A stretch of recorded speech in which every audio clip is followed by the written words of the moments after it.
All right, Bill. Hi, Tommy. What's with you and Betsy? Couldn't be better.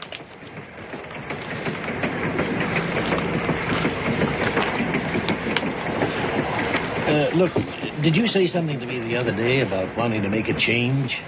Oh, well, not exactly. What I said was that I like it at the foundation okay, but I'm having a little trouble making both ends meet. The reason I ask, I hear there's a spot opening up in public relations where I work, in United Broadcasting. What would it pay? Oh, I don't know. 8,000, 10,000, I guess, something like that. Well, I could certainly do with 8,000 or 10,000. But I don't know anything about public relations. Who does?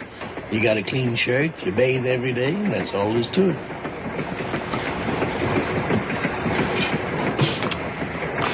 I guess not. Thanks just the same. You're probably right. I don't think you'd be very happy in that chromium jungle anyway. Tommy!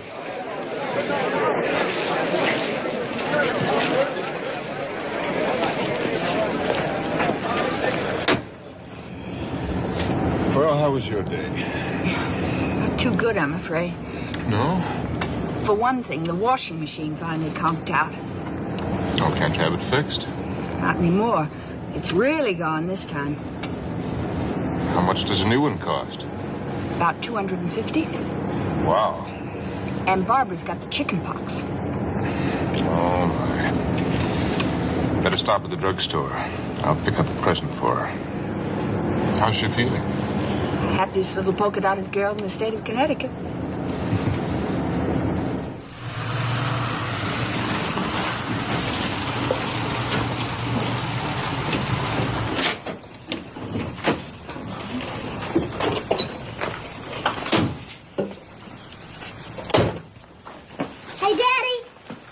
Hi, Pete.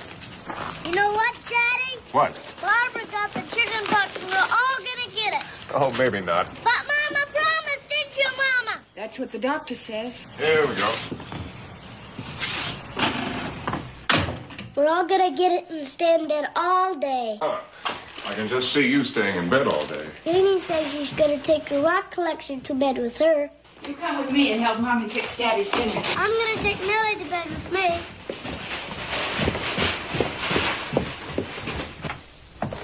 Well. I've got the smallpox. Chicken pox, honey. Don't make it any worse than it is.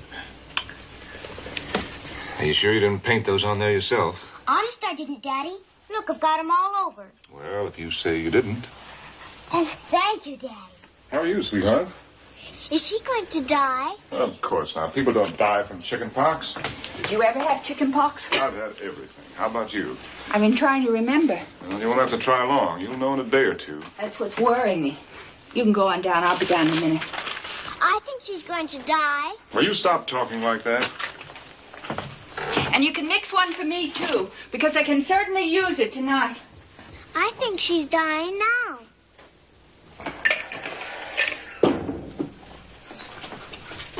Well, what do you think you're going to do with him? I'm going to take him in bed with me. But he's filthy, Petey. I'm going to wash him in the bathtub first. Oh, Jenny gets everything. You never let me have one little thing. All you do is take things away from me. I'm going to run away from you. And you're never going to see me again. I'm going to run 1,000,000 miles away from you. And I don't care if you die. I don't care if you die 100,000,000 times. I don't care. Now, listen, Petey. I don't care if you die, too. I'm going to run away from here this very minute. Petey boy, have you forgotten that you and I are buddies? I am not your buddy. I want you to die, too. I want everybody to die. Shut up.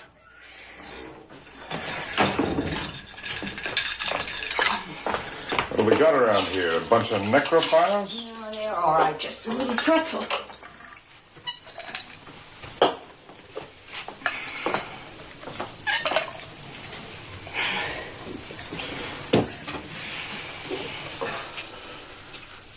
Skull.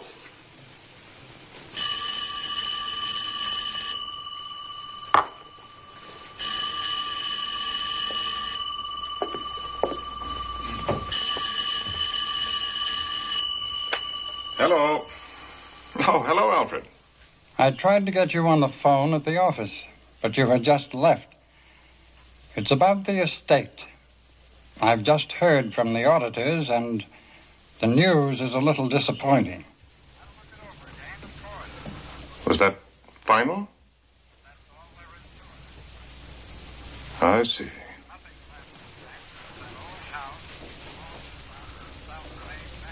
Well, thanks very much anyway. Good night, Alfred.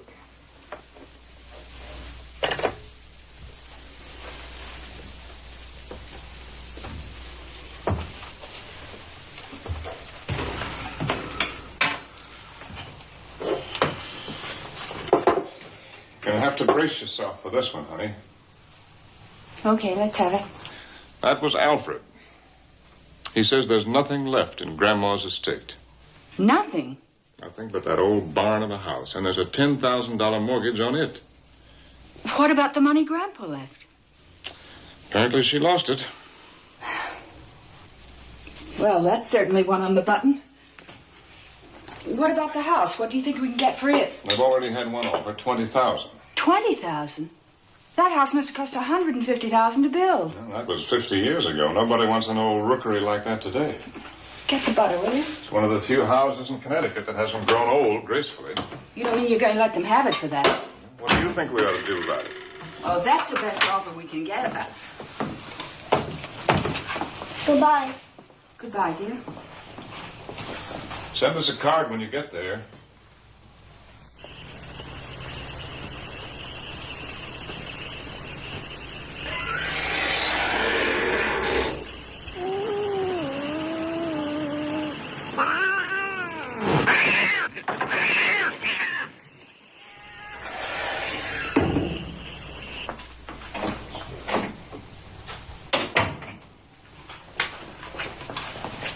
I forgot my mittens. I think we ought to hang on to it for a year or two anyway, till we can figure out something better than that. You know what it would cost to keep up a place like that? Something like $6,000 a year on a $7,000 salary. But you're not going to always be making $7,000. That's what I mean. I could be making less. But you can't look at things like that, Tommy. You've got to believe that things are going to get better. Promotions, opportunities, some good breaks. That's what life is. Hope and the breaks. You can't just accept the way things are now.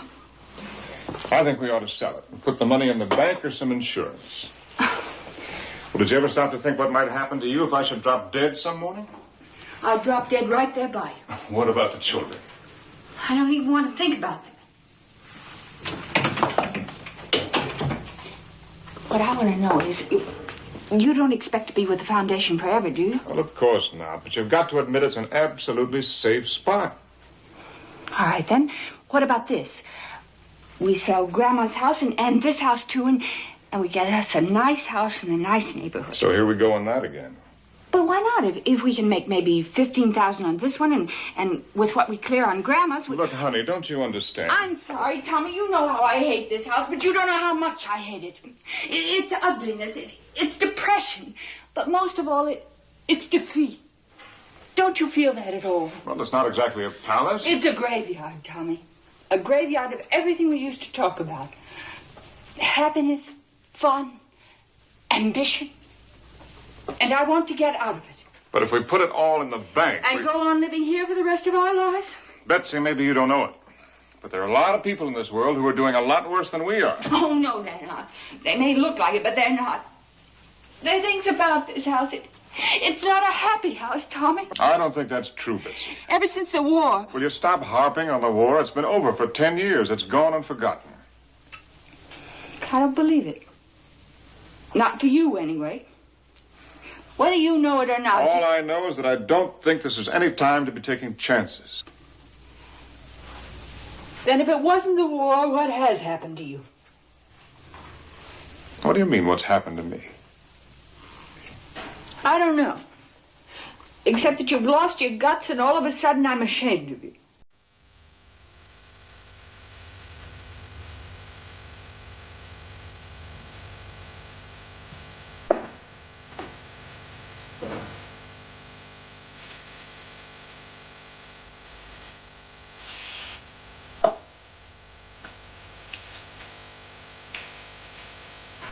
You want another? No, thank you.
How's that, pal? Thanks, so, Pop. Good night, pal. Good night, old Pop.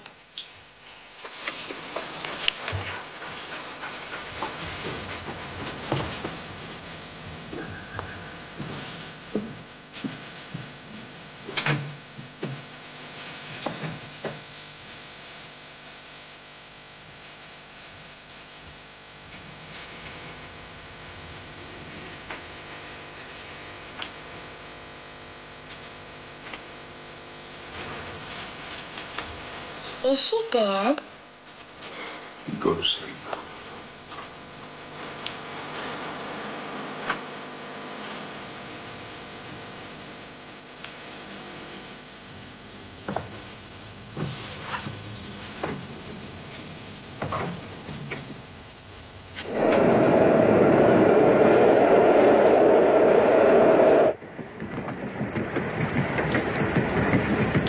Say, about that spot at UBC. If you're interested, I can set up an appointment for you. You wouldn't mind? No, not in the least. Just let me know when. I'll call you. Anytime you say.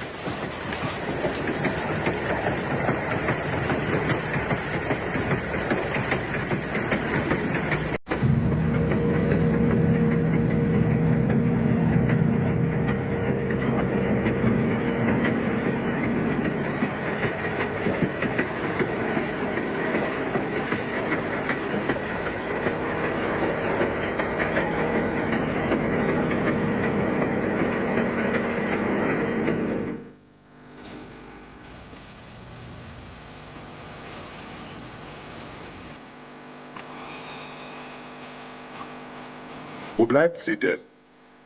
Es wird sowieso zu spät. Ich gehe ja nicht, bevor ich meinen Kaffee getrunken habe. You see those coats? We better get back in the woods and cross the road further south. Gotta get those coats, Hank. You nuts, I got people all over this place. Come on, let's go. I'm freezing to death.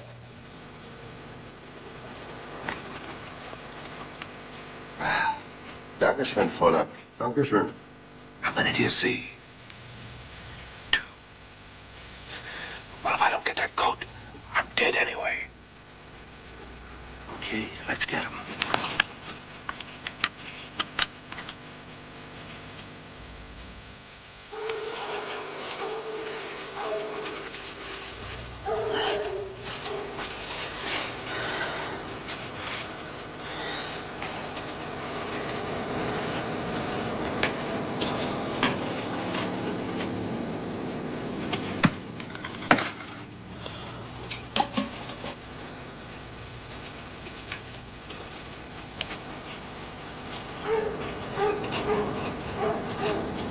Ich werde mal sehen, ob draußen alles in Ordnung ist.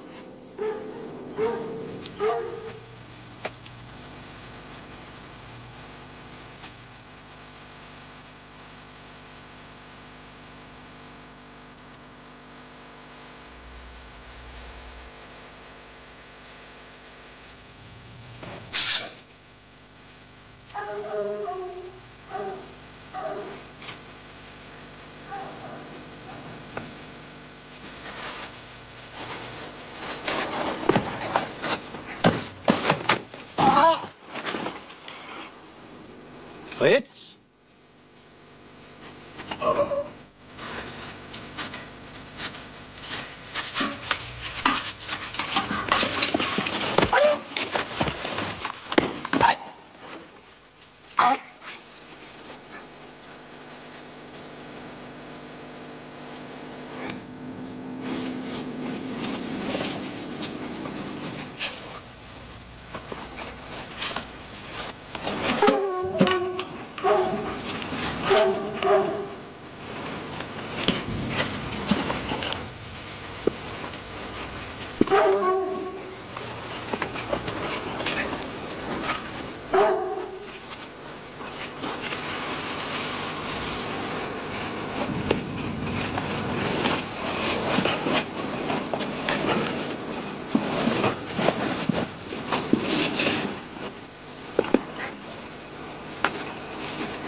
Where's your gun? Behind the wall. I'll get it. Es ist furchtbar kalt heute Nacht, nicht wahr? Schrecklich. Es ist noch nie so kalt gewesen. Come on, there's Martin coming. He's not dead. He made some kind of a noise. Finish him off then. Use your knife. We gotta get out of here.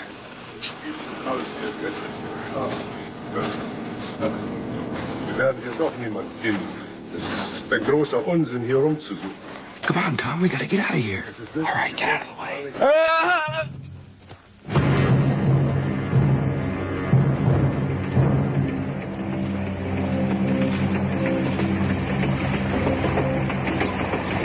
There's no use trying. I just can't get used to it. Used to what? The idea of Brooklyn Dodgers as world champions.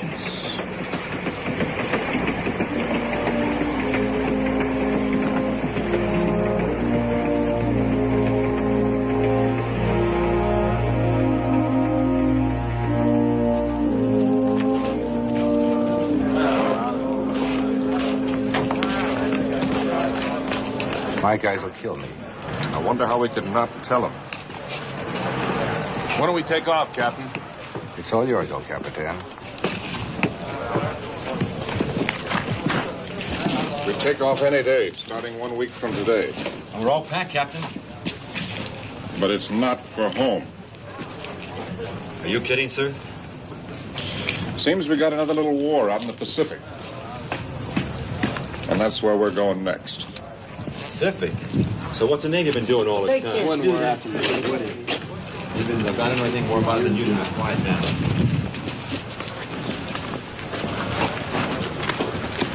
You know what us soldiers need at a time like this, Captain? A tiny little blast of vino.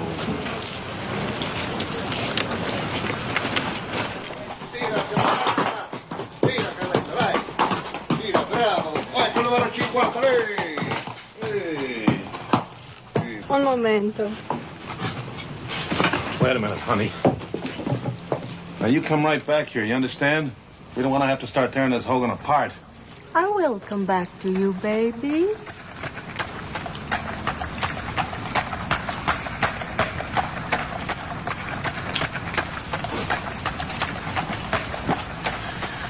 Is the post already? Oh, now, look, Captain, you don't want to go back to the post feeling like that. I got a little something coming down here that's going to take your mind off all that sort of thing. I hope, anyway. I want to go back to the post. Look, Captain, we came out here to have a celebration, you remember? And we don't want to go back to the post feeling worse off than when we came out, do we?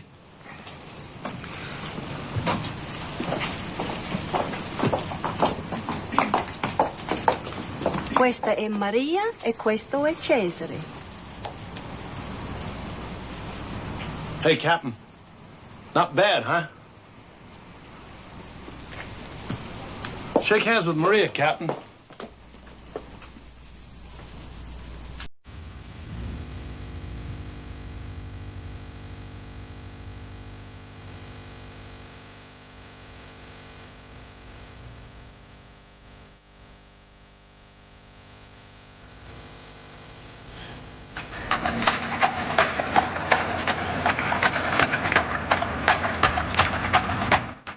wonder if I could interest you in a proposition to be my widow. Will you do something very nice for me? You have only to name it, my dear. Will you not talk like that anymore tonight? You're unwilling to face facts. After such a good dinner with wine and music, and we are riding together in the moonlight, is that what we should be talking about? Death? You would prefer, perhaps, the subject of love. Anything but death. Very well, then. I love you. You mean you like me very much? No, I said I loved you. No, not love. Not so quickly. Why not? Is there some sort of timetable on love in Italy? No. I only want something I can believe tonight. Like if you said you like me very much. Well, that you thought I was pretty. Something I can believe for tonight, anyway. But not love. Not in just one dinner.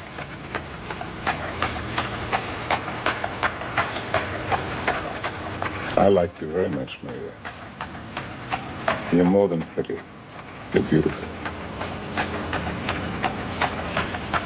That's what's so wonderful about night. The later it gets, the more beautiful I become.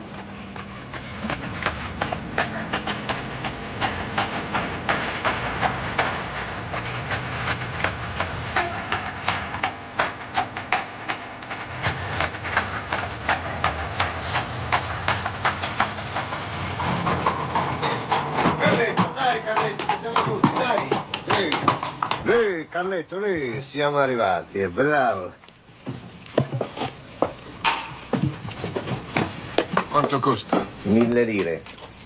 1000 lire? Non parlo con lei, parlo col signor Sta capitano. scherzando, ma che coraggio a chiedere quel prezzo? Cosa vuol che sappia il forestiero del prezzo giusto? Si faccia i fatti suoi, signorina. Del resto io sono povero, mentre gli americani hanno un sacco di soldi. E lei crede che sia onesto trattare le persone in questa maniera, vero? È onesto, ma guarda un po', sentila, io ho capito, va. Si prenda questo e s'accontenti, va bene? Sì. Se ne vada, Arrivederci. 100 lire, ti possi ammazzare. Take off, Mac. Take off, Mac. Vai, Carletto.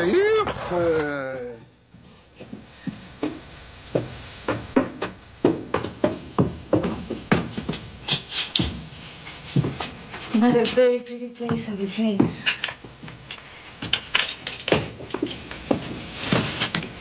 And nothing works anymore. I have a candle here.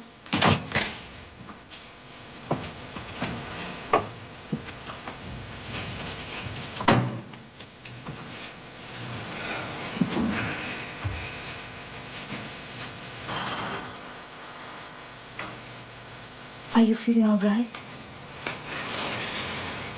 Just thinking.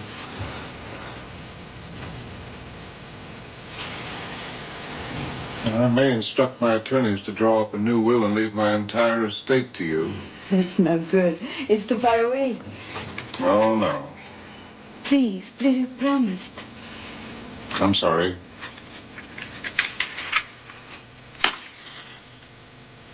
But I would like. What? Something to eat.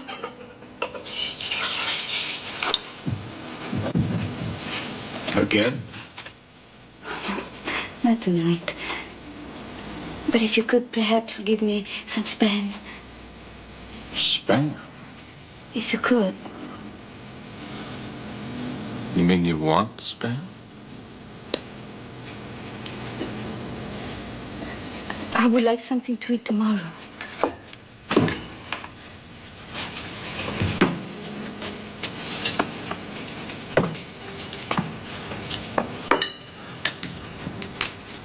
Who do you live with here in this place?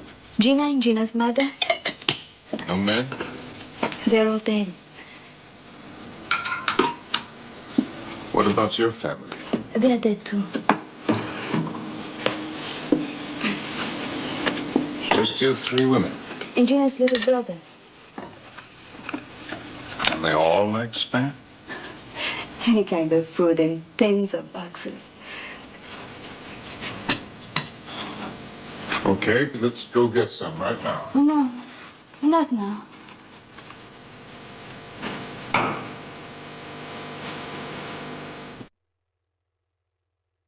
But in the morning, if you will.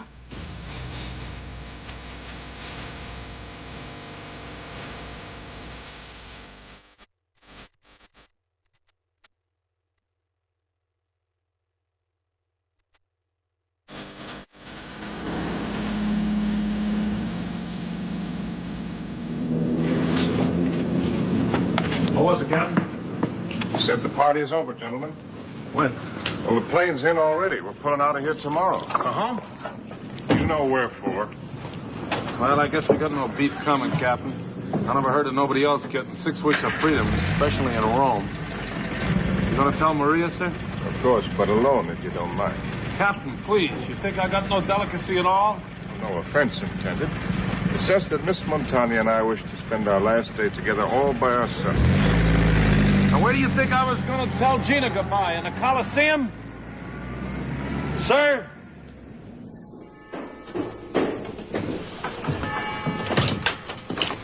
Come on, get out of there. I finally got that Jeep. A Jeep? It's going to rain, isn't it? Who cares? There's no law against a picnic in the rain. Where's my sweater? Look behind the screen. Oh, Tommy. All right, boys. Put it right down here. But you brought so much only last week. Hurry back down and get the rest. Will you get in there and get your clothes on? You ought to see what Gardella got for Gina. Don't want to sound stuffy, but I think it's wrong to liberate that much. Where are we going? Well, I can't tell you because I don't know myself. Let's make it a mystery picnic, shall we? We'll let the Jeep decide where we're going to wind up.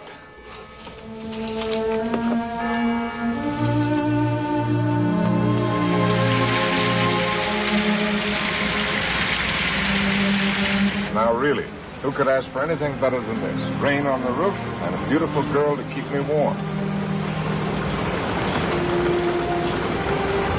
Does this bother you? Probably will. I don't object to that. Or that either.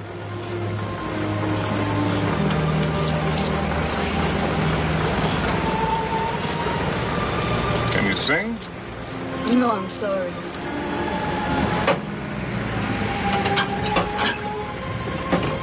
Drive, can't you? Yes, I can drive. All right. You drive and I'll sing. Che pazzo. All right? Now step on your toes. There's nothing like a little singing in the rain. Now, which would you prefer, Boola Boola? Boola Boola. Or I'm a rambling wreck from Georgia Tech? I'm a rambling wreck from Georgia Tech and a hell of an engineer. A hell of an engineer. Like all jolly good fellows, I drink my whiskey clear. A rambling wreck from Georgia Tech and a hell of an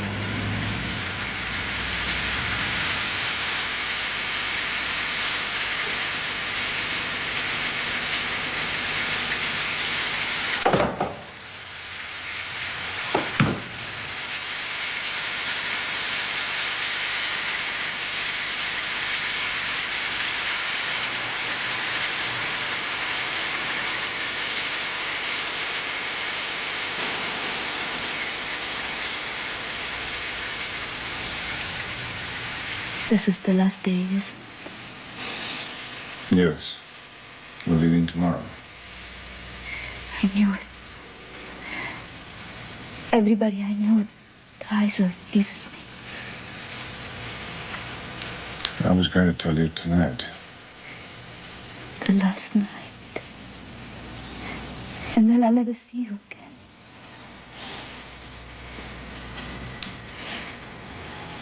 And you won't remember for long. You know better than that. How long? If you're asking that seriously, you still don't know how much you mean to me. But say it. How long? As long as I live. Even when you're back with your wife? I wish I could forget you. It'd be better. But I know I'll never be able to.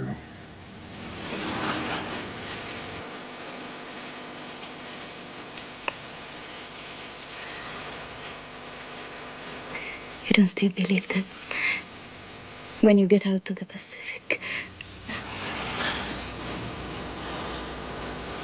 About being killed? You don't believe that anymore, do you? I don't think like that anymore. I don't think anything at all about the future. Or the past either. Just what's now. This minute. And this minute, what? It's a minute I wouldn't take anything in the world for. A warm fire, wind and the rain outside, a good bottle of wine. And I'm with you. I don't think I could stand it if you went away, and I thought you hadn't loved me, really. It would be like taking the light out of the room. I wouldn't be able to see anything anymore.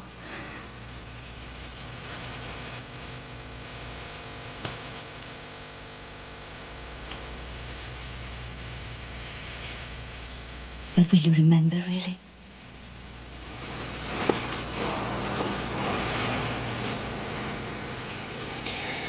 This minute first. What else? You. No, I mean, what other minutes? First minute I ever saw you. Not too clearly, but enough. And then the night. And all of a sudden I knew you meant it too. And every minute with you since then. I was so lonely then. You have no idea. You can know what it was to be as lonely as I was. But now I think I'll never be lonely again. I think I'm going to have someone of my own. My child.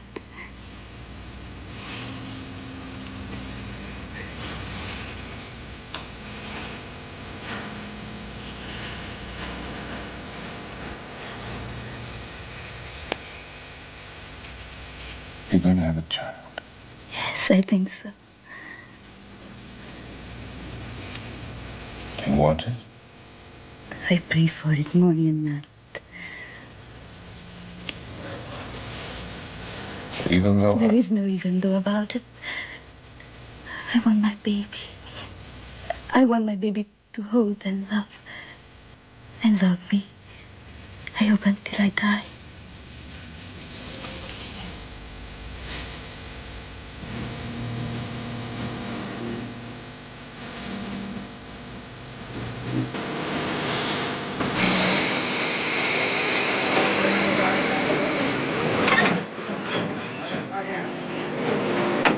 Want me to set up that appointment today?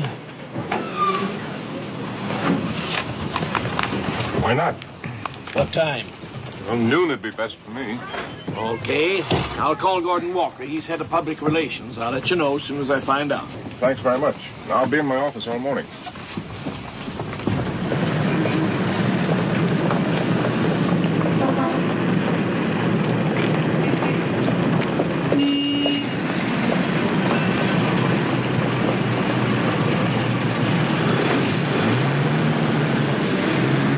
UBC Legal Department, please. Express to 25. Thank you. UBC Public Relations? Express to 36. Thank you.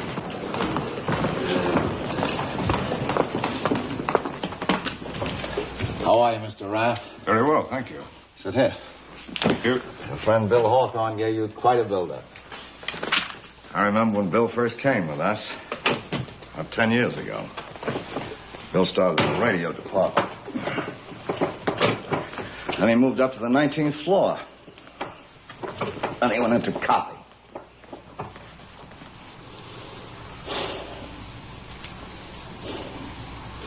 Crazy, isn't it?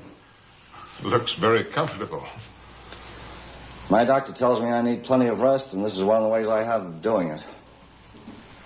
Why do you want to work for UBC? Well, for one thing, I'd like to make more money. Well, that's a wholesome, refreshing approach. Also, I'd like to work in a place where there's more opportunity for advancement than there is at the foundation. Can you write? Well, I do most of the writing at the foundation. Reports to the trustees, things of that sort. Well, I tell you what I want you to do, then. I want you to go in that room there. Shut the door after you. And write me your autobiography in 1 hour. Everything you can think about yourself. In 1 hour. Along any particular line? Explain yourself for us. Examine your life. Tell us just what kind of person you are. And why we should hire you. I'll try. And at the end, I want you to finish this sentence for me. The most significant thing about me is... The most significant thing about me is... That's right. It's now 5 minutes of 12. Try to have it finished by 1 o'clock. The results, of course, will be entirely confidential.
assembly area, northwest corner of the drop zone. Your objective is the pass.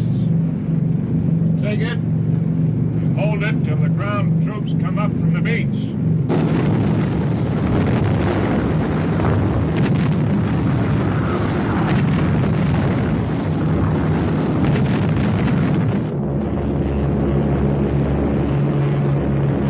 The lights on, sir. Get ready.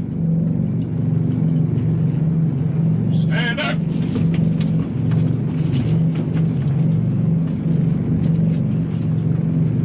Hook up.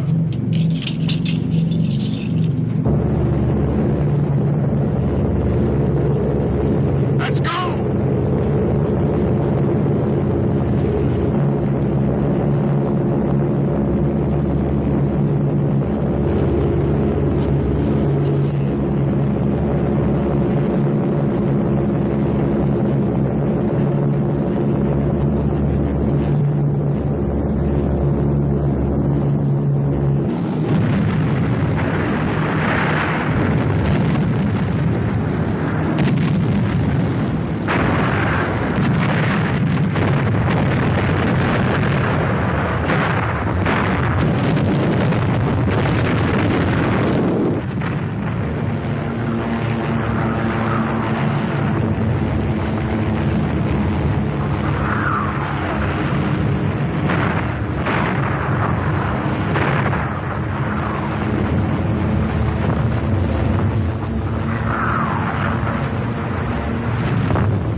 on, you guys!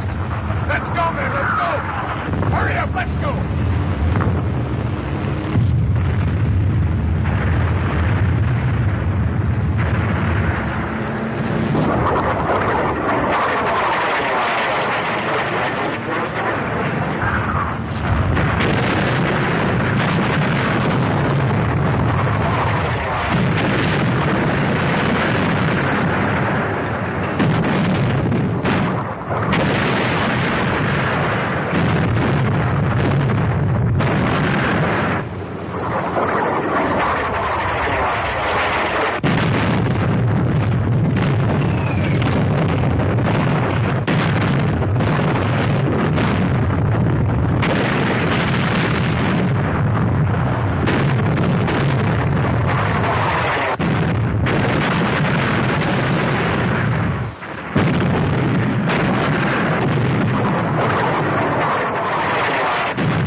Positions were dead nuts. All right. Let's go. All right, you guys.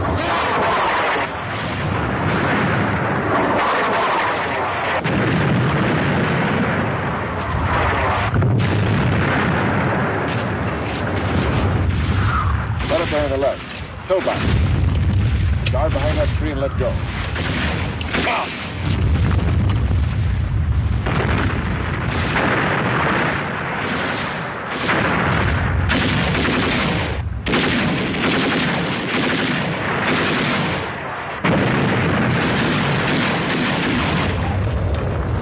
Take that pillbox and hold it.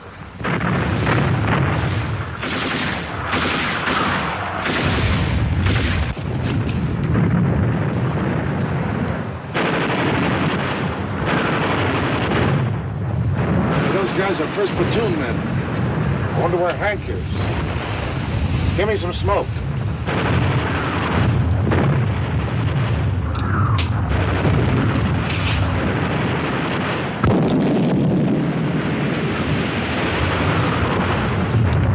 Cover us.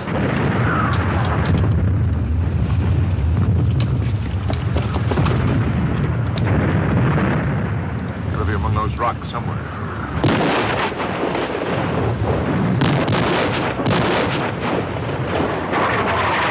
Cover me.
Okay, Bill.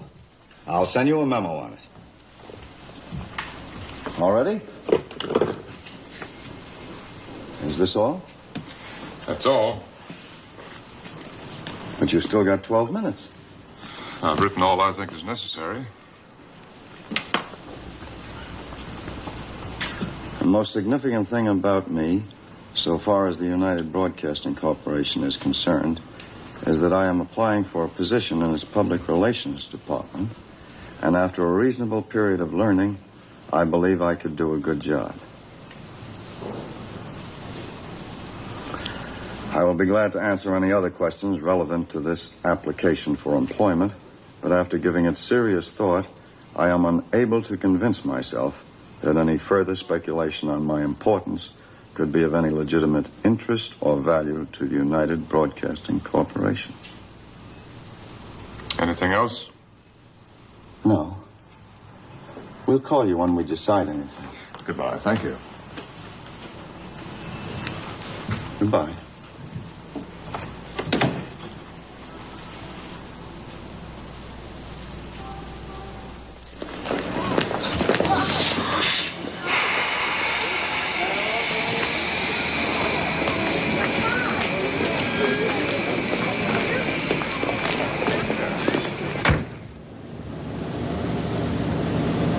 Bill Hawthorne told me about an opening at UBC yesterday. I went over to see them about it this afternoon. I'm awfully sorry about last night, darling. Maybe I had it coming to me. What's the matter with us, Tommy? Is it me? There's nothing the matter with us. We don't want to make too much out of a little blow-off, do we? We ought to be pretty happy, really. Your job's plenty good enough. We've got 3 nice kids, and we love each other. Must be the house.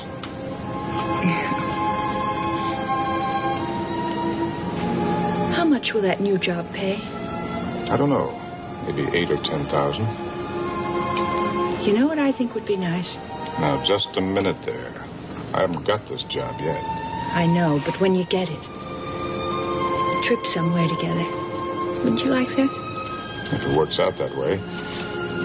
Maybe that little shack in Vermont I was telling you about. I think I'll call the agency tomorrow about that day woman to take care of the kids. Now, look, honey. Let's not pack our bags yet. Not until it's a little more than a possibility, anyway.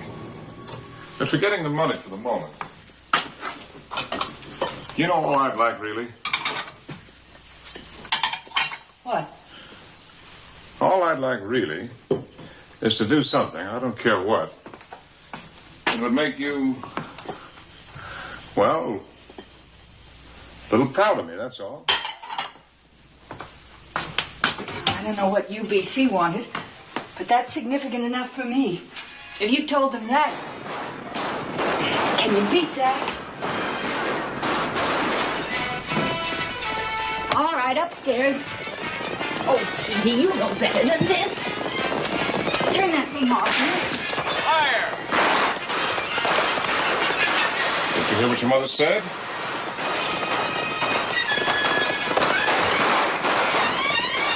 Did you ever have but that one picture?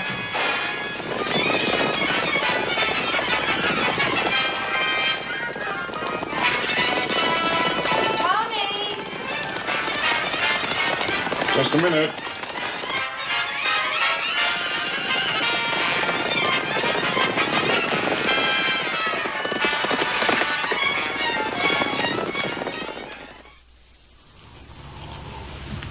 What I don't understand is why he doesn't let you handle the job as usual. Or why he insists on going outside the organization for somebody. Is it possible he doesn't trust us anymore? Yeah? Mr. Thomas Rath. Send him in.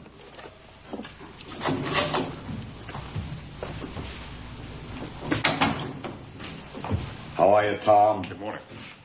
Bill Ogden, Mr. Hopkins' assistant. How do you do, Mr. Ogden? Very well, thanks.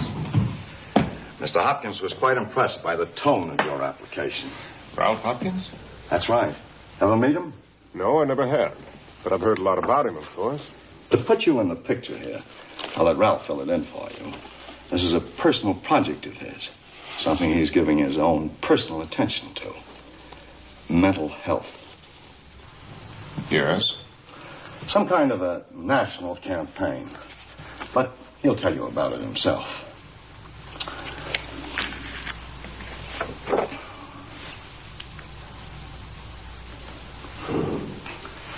Ralph. Good morning, Gordon. We have Thomas Rath here with us, Ralph. We were wondering when it would be convenient for you to see us. Come on up now. I'll be through this in just a minute or two. It's up a little, not much, nothing to worry about. And your heart sounds pretty good. I'm certainly glad to hear that. But you've had a warning, and if only to satisfy my own conscience, I've got to tell you again, you've got to slow down. I've been getting plenty of rest. You ought to cut way down on your schedule. Sleep a little later. Come into the office around 10:30, 11 in the morning. Get away around 3 or 4. And cut out these outside activities of yours. Not, of course, that I expect you to pay the slightest attention to what I say. But I will, I promise you. And thanks so much for coming right in the middle of your day. Not at all, sir. Goodbye. Goodbye, Doctor.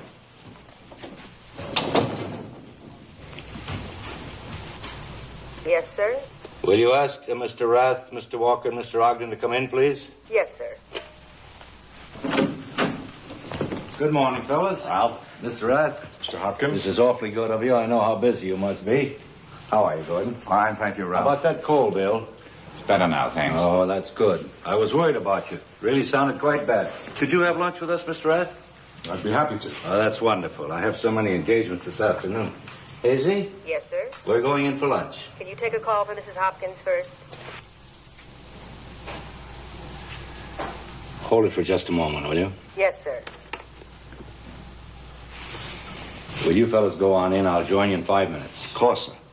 I'm terribly sorry, Mr. Rath. It's just one of those things, you know. Quite all right, sir.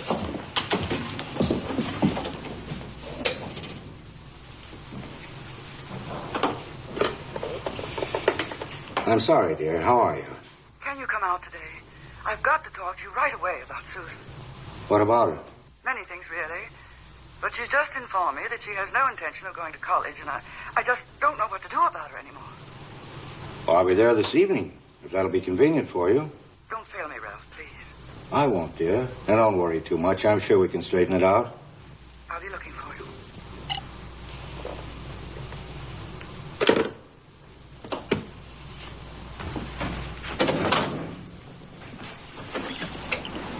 Did you know that more hospital beds are occupied by the mentally ill than all the cancer, heart, and polio cases put together?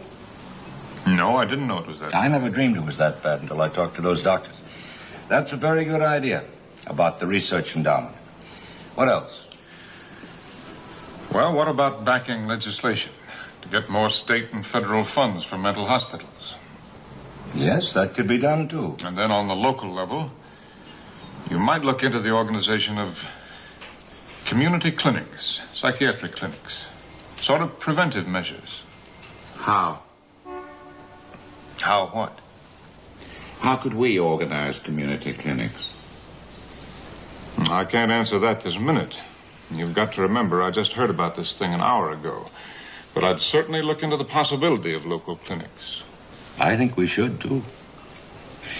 Very good idea. It's a little too early, actually, to spell out any of these ideas in detail. Oh, dear. I'm afraid I'm going to have to ask you gentlemen to excuse me. I have a very important engagement. Mr. Rath, I can't tell you how much I appreciate your coming. It's been a genuine pleasure, as well as very useful indeed. I hope we'll be able to see each other again soon. Goodbye. Goodbye, sir. Wait here, please.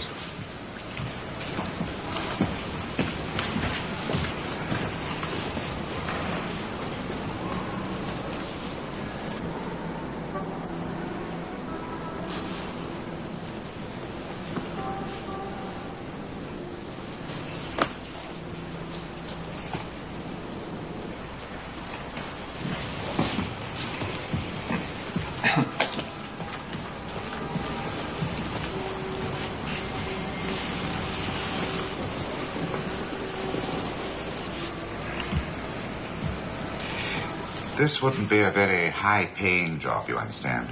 Well, what kind would it be? The figure we had in mind was something around 7,000. Well, that's no good. That's what I'm getting now. I know. What did you have in mind? The job, as I see it, should be worth at least $10,000. I'm afraid that's out of the question. Now, so is $7,000 as far as I'm concerned. We don't like to quibble over things like this. We feel that if a man really wants to work for UBC, it shouldn't be necessary. Well, that's strictly up to you, of course, but you can hardly expect me to switch jobs purely for the pleasure of working for UBC. Well, not that anything can be decided now anyhow. We just wanted to get a line on the way you were thinking. Well, that's all right. I'm in no hurry. We'll call you then. Thank you very much. I wouldn't count too heavily on anything, you understand. There's nothing very definite about any part of this idea. I understand. Thanks for the lunch.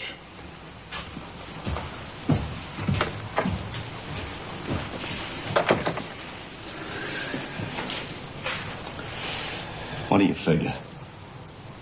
8? 9, I imagine.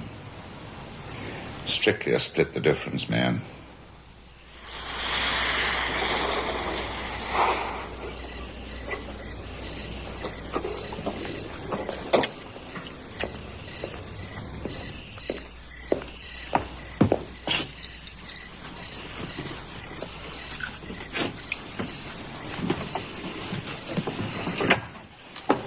Yes?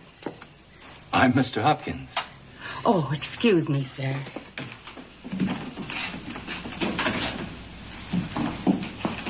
How long have you been here?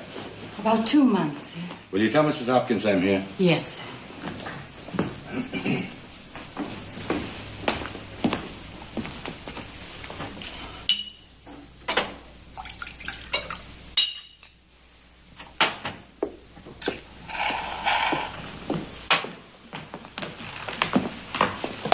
Hello, dear. You are really a wonder. I'm terribly worried. Will you have a drink? No, thank you. When did you last see Susan? About a month ago. She's becoming a real beauty, isn't she? Have you any idea of the kind of life that she's leading these days at 18? No, but I'm sure... She lives in nightclubs.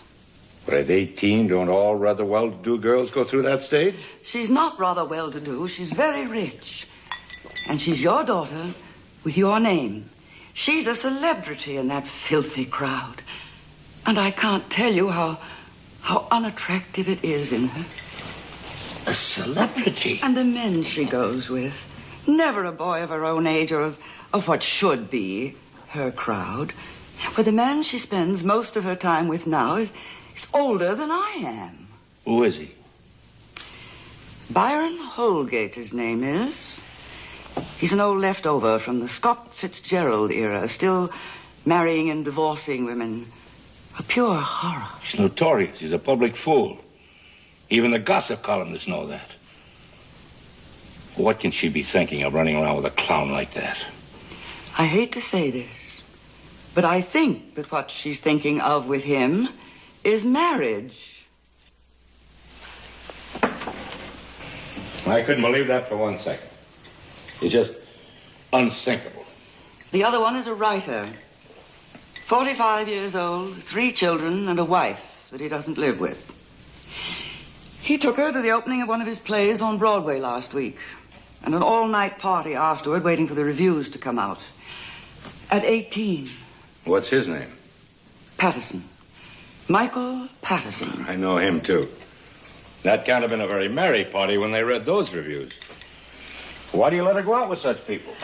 How can I stop her? I can't lock her in her room. Have you had a really serious talk with her? Well, of course. Mother, she says, don't be medieval. And that... And that what? And that who am I to offer advice when my own marriage has been a failure? Now, that's hardly the whole truth. That's not the point now. The point is that I can't do anything with her anymore. Apparently, we'll have to get a little tough with her. I'll have a talk with her right away. Not just a little talk, Ralph, and then forget the whole thing. You've got to do something. This is the time for you to make up for all the things you've never done before. She was such a darling little girl. Both she and Bobby were so good, so sweet. They were wonderful kids. You never really knew Bobby. Not really.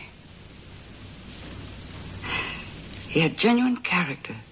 Always held high grades in college, never got himself into trouble. He could have had a commission, but he turned it down. Enlisted because he thought that was the right thing to do. Did you ever know that? Of course, darling. He wasn't a complete stranger to me. I just had lunch with a young man who reminded me of him. Same eyes and mouth. Same kind of smile. Oh, but Susan has me licked, and I'm asking you to help me. I haven't done that in many years. But I've come to the end of my rope.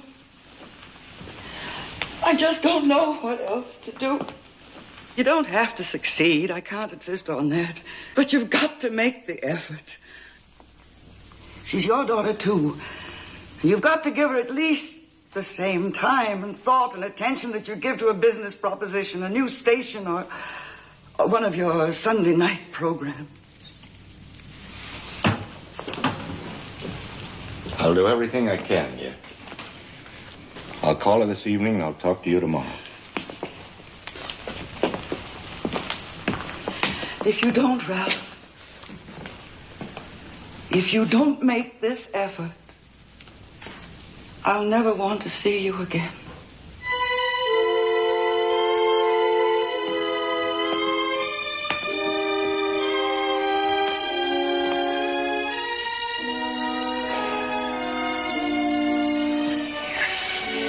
I will, darling.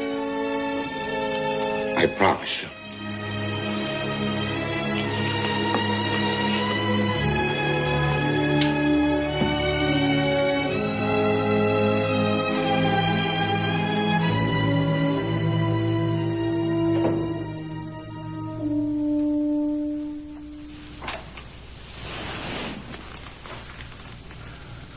Pretty close to 100.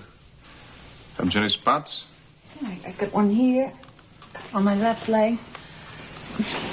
Why couldn't I have had it when I was a child, like any reasonably intelligent person? Speaking of which, what about our child? I haven't heard a peep out of him this evening. That's that day woman from the agency, Mrs. Mather.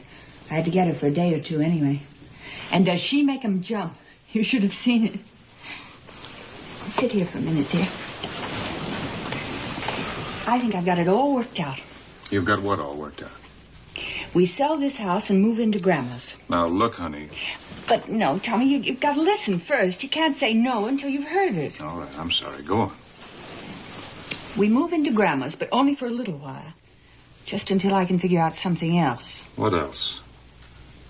There are 23 beautiful acres in Grandma's place. And do you know what they're getting for just 1 acre lots around there? $5,000 apiece. Can't do it, Betsy. You can't slice it up. There's a zoning law in South Bay. But zoning laws can be changed, Tommy. They're being changed every day now. But we can't do anything about that one unless we're residents of South Bay.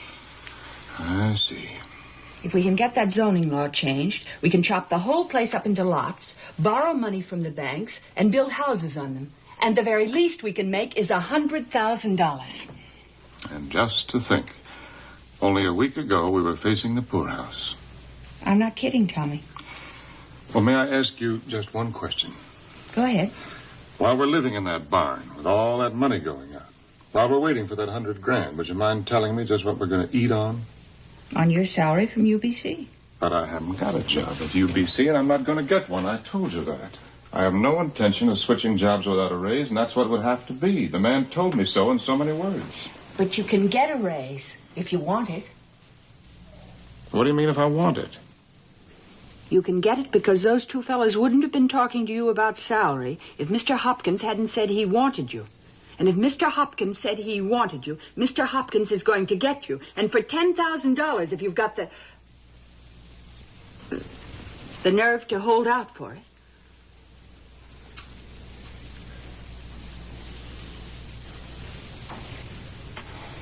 I'm going downstairs to get a glass of milk.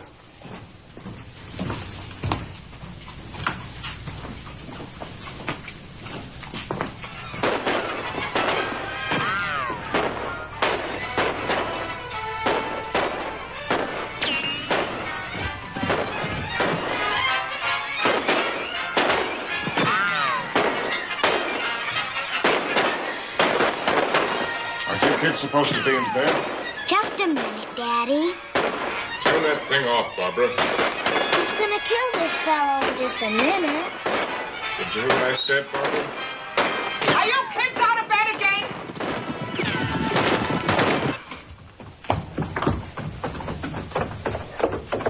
If I catch you down here once more, Mr. Rath? Mrs. Manter? I'll have him straightened out in a day or two. I've had 8 kids of my own, so I know how to handle them. Once every last one of mine went down with the measles. Know what I did? What? Broke my leg. And my husband was away, too. What did you do? What are you hollering for? I can hear all right. Sorry. Never stopped me for a minute. I just put my knee on a chair, tied it that way, and breezed along like a breeze. I never did a better day's work in my life. Wonderful. Good night. Good night.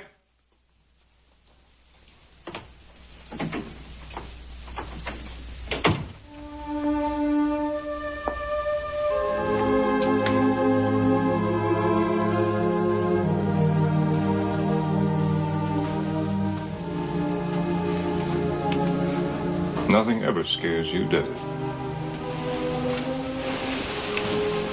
Only you. Me? Remember now, I'm very sick. Pretty close to 100. Go on, I won't hit you. You have changed since the war. I suppose I have in a way. That was what we have to have in our country, what they call a citizen soldier. One day a man's catching the 826, and then suddenly he's killing people. And a few weeks later he's catching the 826 again. It'd be a miracle if it didn't change him in some way. The way I mean is you... Sometimes now you seem so far away from me. I'm not, though. Ever. The way I think about marriage, it ought to be kind of secret between two people. Just between them and nobody else in the world. Sometimes now I get the feeling that I'm not sharing all of ours. That's not true, sweetheart. When that happens, it's like the music stopped. It scares me, Tommy. Don't you know that I love you more than I've ever loved anybody in the world? I do hope you do. Because I love you more than I know how to tell you.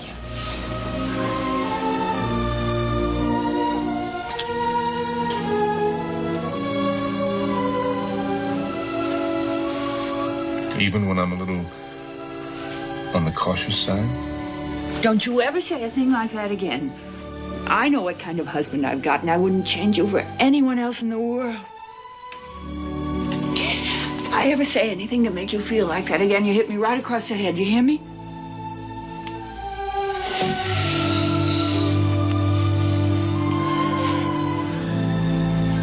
Are you sure this is all right? With the chicken pox?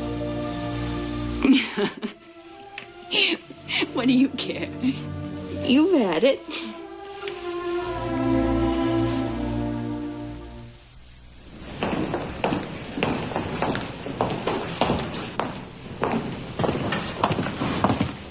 We'll have your name here sometime this afternoon. Miss Lawrence, this is Mr. Rath. Miss Lawrence will be your secretary. How do you do, Miss Lawrence? Very glad to meet you, Mr. Rath. They always give a new man the prettiest secretary. Keeps him happy during the breaking in period. Well, how do you like it? It's not very much like the old foundation. Glad to have you aboard, Tom. Thank you, Gordon. He's all yours, Bill. We're going to list you as special assistant to the president. But that won't apply in any way to company business, only to this special project, nothing else. I see. There'll be a trial period of 6 months at least, and you'll be directly responsible to me. That's all right. Now, the pitch is this. There's a big convention of doctors at Atlantic City on the 15th of next month, and Mr. Hopkins has been asked to speak. That's when we're going to try to get this thing off the ground with this speech. This is some stuff to get you into the picture. You mean you want me to write this speech for him? Nobody writes Mr. Hopkins' speeches but Mr. Hopkins. We simply do the research, kick around ideas with him, and block out a rough preliminary form. I see. And if the speech is right, it will not even mention a national mental health campaign. But at the end of it, the entire audience will rise as one man and demand not only that such a campaign be launched at once, but that Mr. Hopkins should head it. Is that all? I shouldn't be facetious about it if I were you.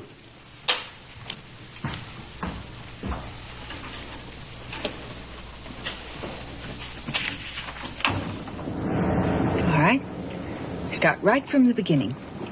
I want to hear everything that happened from the minute you all said hello, hello, hello. Well, my first assignment, I'm writing a speech. No, that's not it. I might as well get used to this double talk from the beginning. I'm not writing a speech for Mr. Hopkins. I'm providing the rough material so that he can write his own speech. May I interrupt for a moment? Of course. That is not the way to start a new job. What isn't? Being so bright and cynical about it. I wasn't being so bright and cynical. That's the way it sounded, and I'm tired of being bright and brittle and broke. There's no way to tackle a new job or anything else but honestly. Well, I'm going to tackle it honestly. But I have an idea that things are going to be a little more complicated in Madison Avenue. Where are you going? I thought we ought to run by Grandma's house and have a little talk with Edward. Because we're moving in there on Thursday. What did you say? A man came up this morning with an offer of $14,000 cash for our house if he could move in at once. So I threw him down and took his money. And now we've got to move into Dragonwick.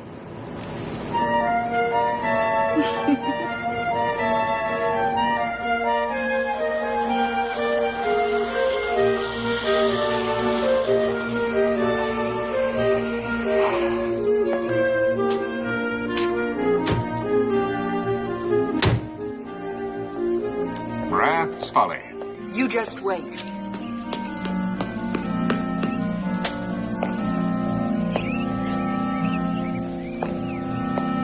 Poor old fellow. How long was he with her? Ever since I can remember. We're going to have to find some way to look after him. Here he is. Hello, Edward. Hi, Edward. Good evening, sir.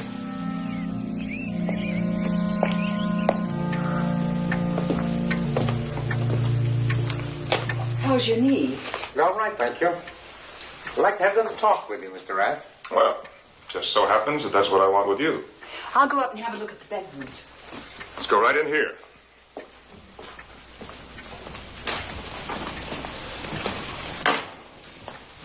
What's on your mind? I want to know why I haven't been permitted to see Mrs. Rath's will. Oh, why should you? You're not in it. I don't believe that. Very well. Go and take a look for yourself. It's on file right here in South Bay with the probate judge. What's his name? Bernstein. And the will's no good because she told me I was in it. Now, look, Edward.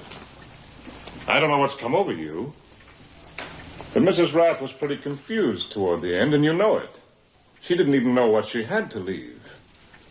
But I can tell you that it wasn't much, and I can show you figures to prove that, too. But I promised her that I'd look after you, and I'm going to try to keep that promise. I mean, for one thing, you'll always have a home in this house. What do I want with your charity? I've probably got more money than you have. What I want is what she promised to me, and that's what I'm going to get, too. You mean she promised you some sort of pension? She promised me this house. This house? Well, that's pure nonsense, and you know it. Well, why else do you think I stayed on here? Taking her crazy orders, cleaning dirt up after her. You think I love that old woman? Don't speak like that about Mrs. Rath again, Edward. I'll sue you, you know. I've got money. I can get a lawyer. I can get the best lawyer in New York. Nobody's going to swindle me out of my rights. The will leaves the house to me. The only question now is whether you're going to be sensible about this and take what you can get, or whether you're going to keep shooting your mouth off and get thrown out of here tonight. I'll get out, all right. Don't you worry about that. But I'll be back. And don't you forget that either. Either you're trying to cheat me or she did. That crazy old woman. She was filthy. She never begged. She never...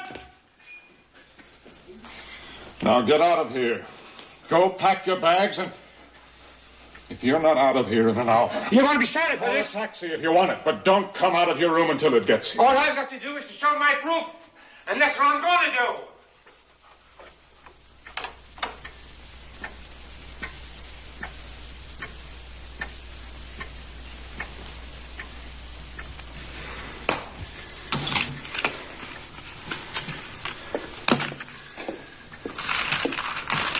Proof of what? Oh, that he owns this place. He says Grandma left it to him. Is that possible? Of course not. He's just trying to get away with something.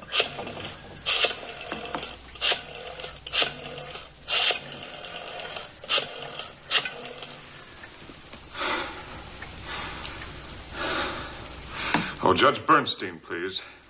This is Judge Bernstein. This is Thomas Rath, Judge. You remember my grandmother's will, Mrs. Walter Rath? Yes, I remember. I'm very happy to meet you, Mr. Rath. What can I do for you? Well, that will has been finally probated, hasn't it? Yes. Then is there any legal reason why I shouldn't move into this house? None that I know of. Has anybody questioned it? A man who used to work for my grandmother claims she left it to him. Well, is there any kind of evidence to support such a claim? I don't believe so. What's the name of the man? Edward Schultz. Oh, yes. I know him.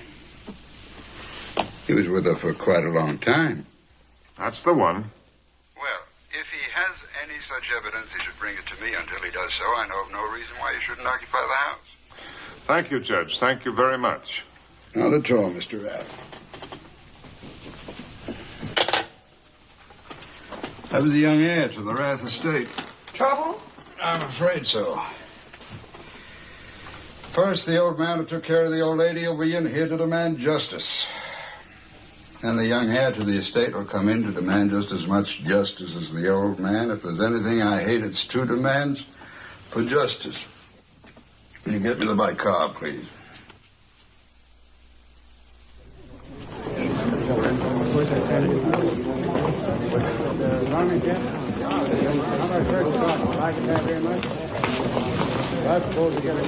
Hey, did you see that fellow who just went out?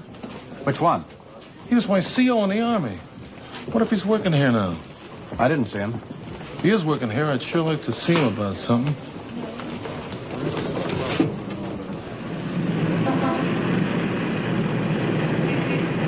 The greatest hurdle we've got in this situation, you know, is to sell these doctors on the idea in the first place. You know how some people think about people in our business, hucksters and all that sort of thing. Always some kind of gimmick behind everything we do. I can handle this campaign 15 times better than any banker or businessman ever born. But I've got to fight 15 times harder than any banker or businessman ever born just to get the chance to do it. See what I mean? Of course. And that's why this speech has got to be exactly right, Tom. The opportunity simply doesn't come along every day for a man to be able to do something of such tremendous good. But now, by the grace of God, one has come to me. Chance to be of great help in a truly holy cause. If only I can make these people believe me. Oh, dear. I had no idea it was that late. Excuse me, please. Certainly, sir.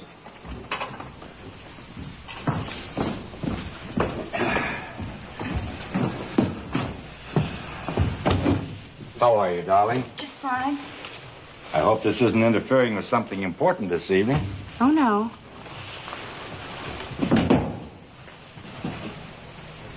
I just want to have a little talk with my beautiful young daughter. This is my daughter, Susan, Tom. This is Tom Rod, darling. One of our bright young men from the office. How do you do, Miss Hopkins? How are you? Would you mind very much? Not at all, sir. You know how busy young ladies are these days. Good night, Miss Hopkins. I'm very pleased to have met you. Thank you. Good night. I really have to catch her on the fly, as it were. I'll see you tomorrow, Tom. And I do want you to know how much I appreciate you coming up here tonight. I know I shouldn't impose on your evenings like this, but I'm just so anxious about this project, I suppose I get a little frantic about it at times. I think it's worth getting frantic about. Thank you for saying that. Makes me feel a little better about taking you away from your family. Oh, that's perfectly all right. Good night, sir. Good night, Tom.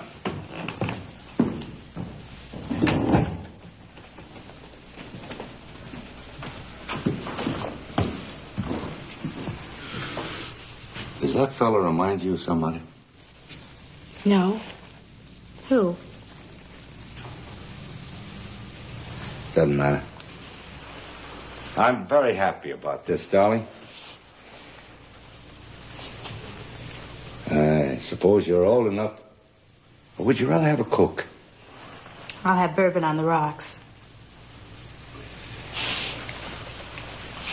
Well, that clears up that point. I suppose Mother told you I don't want to go to college, and now you're going to try to persuade me to go. No. I don't want you to go to college if you don't want to. Then what is it? Well, I'd like to know what you're thinking of doing if you're not going to school any longer. I'm not sure. I'd like to get married. Right away? Soon, maybe. Who's the fella? I'm not sure yet. Just kind of like the idea, huh? You think I'm too young? Not at all. I married your mother at 19. And then after you're married, what? I'd like to travel, I think. Sounds like a very pleasant life. But before you get launched on it, we have something of a problem we ought to discuss. What kind of problem? Well, you know, of course, that the world has treated me very well. Over the years, I've managed to accumulate something of a treasure, and the responsibilities that go with it. Luckily, this treasure came to me gradually, so I had time to find out how to handle the responsibilities. That's what I wanted to talk to you about. How you'll be able to handle them. You mean the money? Well, that's the basis of it, of course. I'm not interested in money. I think money's a bore. No sane person is interested in money simply as money. That's what I thought you were. Everybody says so. Yeah, I'm sure they do. What is $1 million, Susie? Define it for me as you see it. $1 million is a lot of money. You'd be surprised how little. And actually, it's things, darling. It's different things. It's about half of a small hospital. It's the life earnings of 6 average men. Every nickel they make during their entire lives. College education for about 100 boys. A home of their own for perhaps 75 people. 1 fighter plane for the Army. But one thing it is not something that any intelligent person could consider a bore. If you mean it's power, I'm not interested in power either.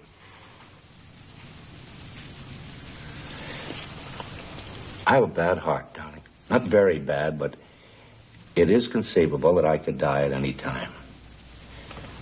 And frankly, darling, leaving a lot of money to you would be like giving a gun to a baby. I'm sorry about your heart, Dad, and I do hope nothing happens to you. But I'm not going to worry about the money. I'm not going to let money ruin my life the way it's ruined yours and Mother's. Well, let's at least be accurate about that. Whatever our lives have been, your mother's and mine, it was not because of money. It's really stupid the way you live, working all the time ever since I can remember. You must have a guilt complex, or you're a masochist. Which one of your friends is an amateur psychoanalyst? The playwright? What did you ask me up here for anyway if it's not about college? I've told you, it's about the responsibility. I can get lawyers to look out for that. Is that all? Look, darling, I'm quite prepared to admit that I've made mistakes and that there are a great many things that are the matter with me. Now, I can't undo the past, but I would like to be of more help to you in the future. How? Well, that's what I hoped we'd be able to work out together. What did you have in mind? Well, for one thing, I thought it might be nice if you'd move into this apartment with me for a while. And we could get to see each other, get to know each other better. I could arrange a job for you, something that would interest you, and so we'd be working together in a way. Would you give a little thought to that? I don't want to work with you. Well, then, some other kind of a job, whatever you like. I don't want to work at all. Well, I'm only thinking of ways of our getting to know each other better. Why don't you leave me alone? Why this all of a sudden? You've never paid any attention to me before. Because you're still my little girl. And I love you. Oh, what a hypocritical thing to say. You've hardly bothered to see me since I was born. People love in different ways, darling. Why can't you be honest about it? You don't love me and you don't love Mother. To tell you the truth, I don't think you love anybody. And I don't want to be like that. That's not true, Susie. Susie. Susie, please. Come back, darling. Let's try to be reasonable about it. I don't want to be reasonable. I don't want to have anything to do with you. That's the way you and Mother have been all your lives, reasonable. And I don't want anything like that. I'm going to try something else. Down.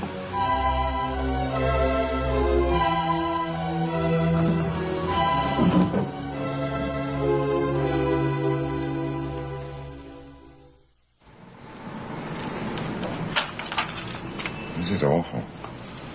Worse than the others. Aren't you interested in this project? Are you asking that seriously? This doesn't do it at all. Why doesn't it? Just misses, that's all. If you don't mind my saying so, that's not a very helpful form of criticism. Can't you tell me what's wrong with it? It's got no oomph. No oomph? You know what I mean. Why don't you let Mr. Hopkins take a look at it and decide for himself whether it's got oomph or not? What are you trying to do, be funny?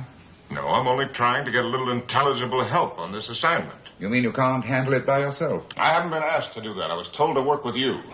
But this is the 5th time I've been in here now, and the best I've been able to get out of you so far is no oomph. A meaningless piece of crud out of a movie ad 15 years ago. I could get better than that out of my 6-year-old son. If you're not careful, Mr. Rath, you may find yourself thinking about it out on Madison Avenue. Oh, that's all right with me. But first, I'd like to see you break that word down into English. I think you better drop the whole matter. I'll do it myself. Get me Charlie Merrick. I'll hold on. You mean I'm fired? Charlie? What happened after I left? Uh-huh. He did.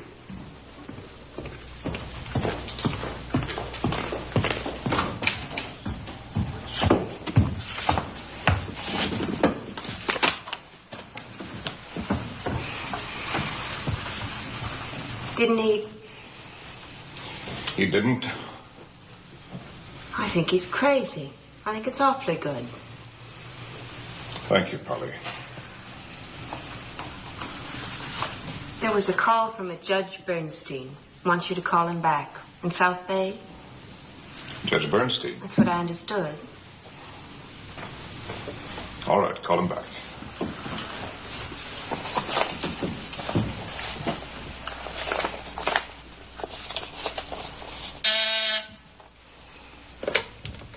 Hello, Judge Bernstein, Tom Rath.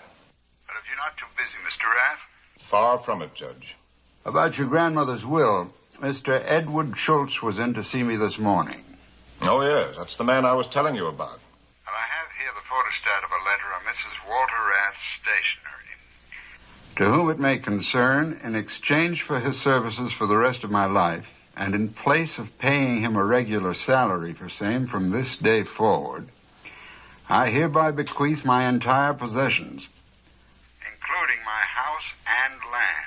Edward F. Schultz, who has served me faithfully for more than 30 years. It's typewritten, dated January 18th, 1953. Bears what purports to be Mrs. Rath's signature, which appears to be genuine. You know anything about this document? No, and I can hardly believe it. Well, that's something the court will have to decide. Well, all I can say, Judge, is that I hope nobody else ever dies and leaves me anything. Well, I shouldn't say that, Mr. Rath. But, look, I have an idea. I wonder if you could stop in to see me tomorrow morning before going into town. About 9 o'clock, say? I suppose so. That's fine. Thank you very much, sir. Thank you, Judge. Says he hopes nobody else ever dies and leaves him anything. He must be quite a character. Both of them, in fact. Real characters. I'm going to have to take another look into these two fellas.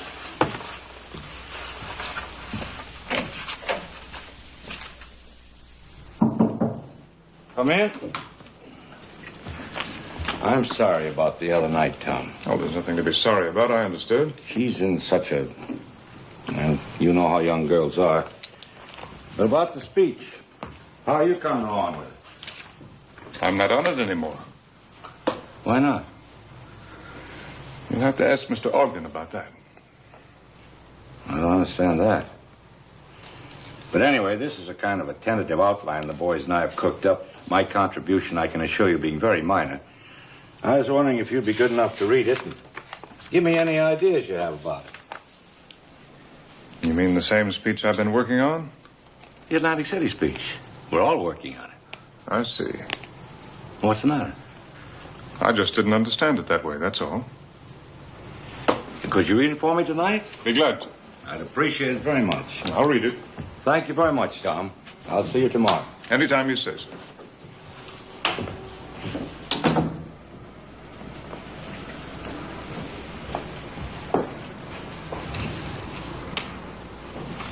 Yes, Ralph? Did Tom Rath turn in anything on that speech? Yes, but it was nothing. I didn't want to waste your time with it. Thank you, Bill. Did you write this? Never mind who wrote it. What do you think of it? I don't know very much about the subject, Tommy, so my opinion wouldn't mean much one way or the other. Stop stalling, will you? You didn't write it, did you? You answer my question first. All right, then. I'm afraid I think it's kind of boring. But then maybe that's me. Is that all? Just boring? I hate to say it, darling, but I think some of it's a little silly, too. No, I didn't write it. Hopkins had a hand in it, but most of it, I think, is Ogden's. I think he jumped mine and came up with one of his own. But the point is, Hopkins wants me to tell him what I think of it. Well? I think it's dreadful. That's what I meant. And you tell him so, too. Well, aren't you? I don't know. What do you mean you don't know? This has turned out to be a very tricky business, honey. And a lot of tricky angles to it.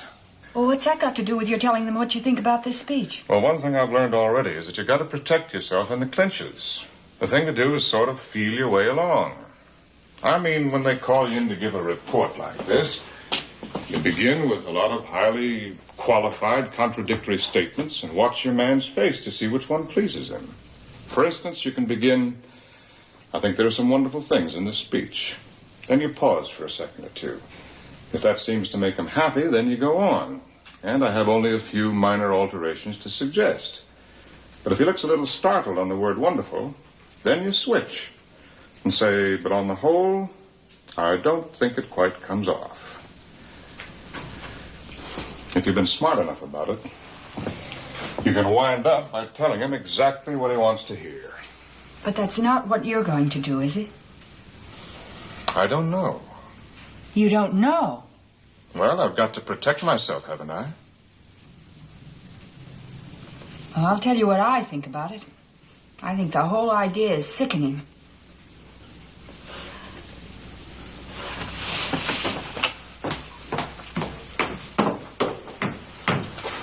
Now, just a minute.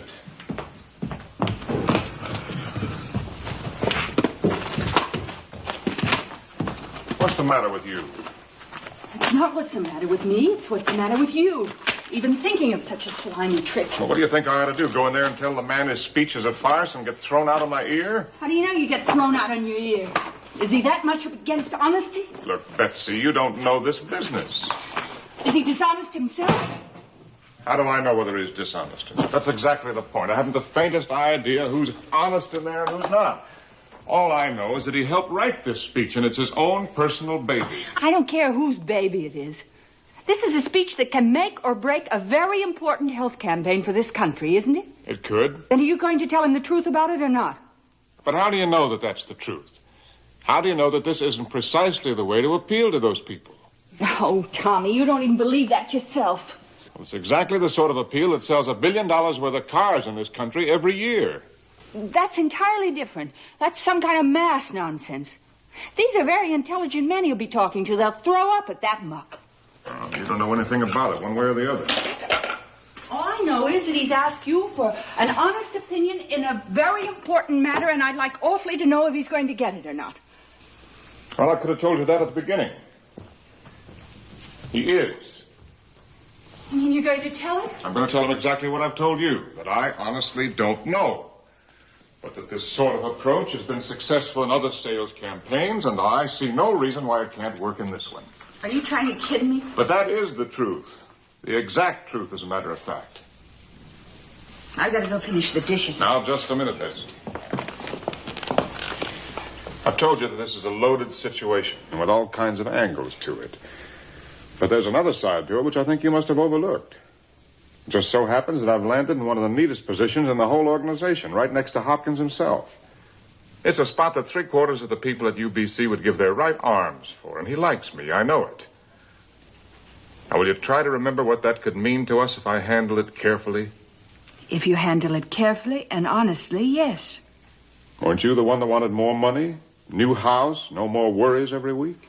I still do. But that wasn't the real idea.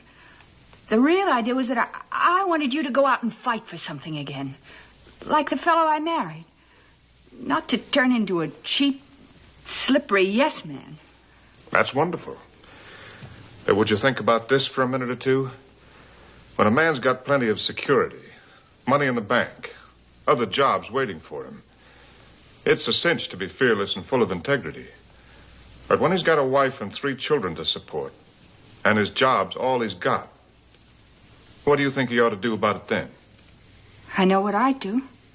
And while we're about it, there's another little thing I think you ought to think about. We may not even own this house. What do you mean? Edward's come up with some kind of a letter from Grandma leaving it to him. Do you think that's possible? It's not what I think. It's what the court will decide. Meanwhile, I think you ought to keep that little situation in mind while you're giving me this lecture on nobility. All right. You can try it. But I don't think it'll work. Well, you just leave that to me. I never wanted to get into this rat race, but now that I'm in it, I think I'd be an idiot not to play it the way everybody else plays it. No, I mean with you. Because for a decent man, there's never any peace of mind without honesty. I've always thought of you as a decent man. Right now, it just makes me wonder how long it'll be before you decide it'll be simpler and safer not to tell me the truth.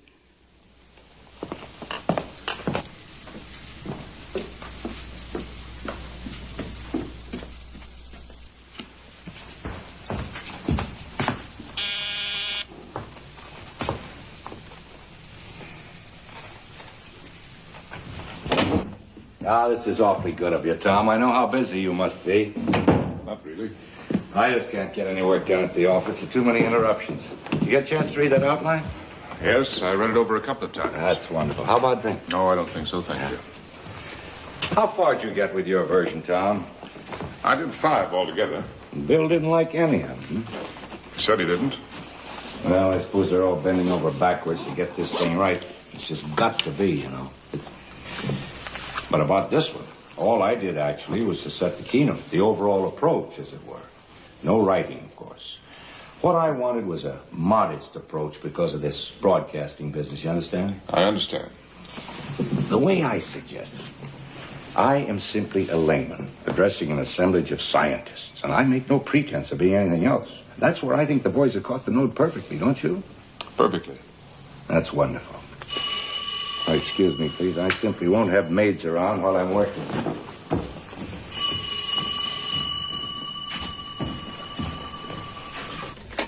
Hello? Yeah? Associated Press? No, I didn't. But I couldn't be more delighted about it. Both Mrs. Hopkins and myself. Where were they married? Greenwich, Connecticut this morning. I see. Were you surprised? No, not at all surprised. A little disappointed that they eloped, of course. We'd hoped that we could give them a nice church wedding. But I suppose they decided that that would be too fussy and formal. You known Mr. Holgate long? Oh, yes. Yes, for a great many years. Mr. Holgate's an old family friend. Thank you very much, Mr. Hopkins. Well, you're quite welcome. And I thank you so much for calling. Goodbye. Goodbye.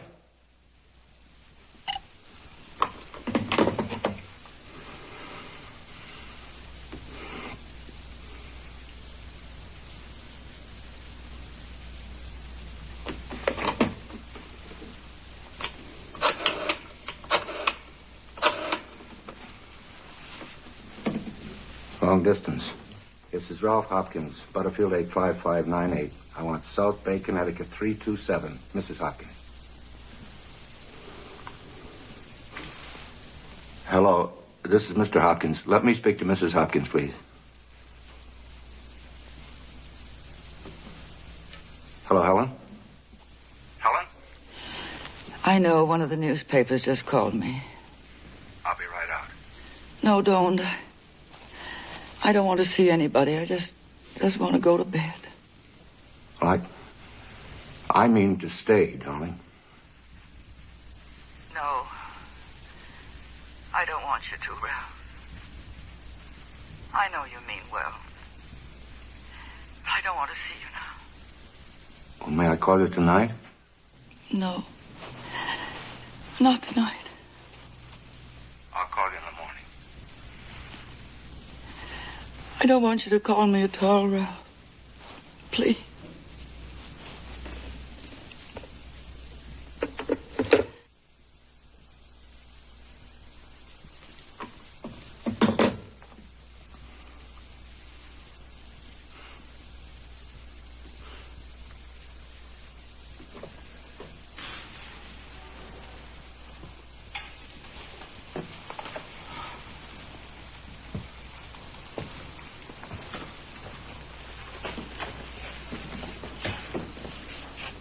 That was the AP.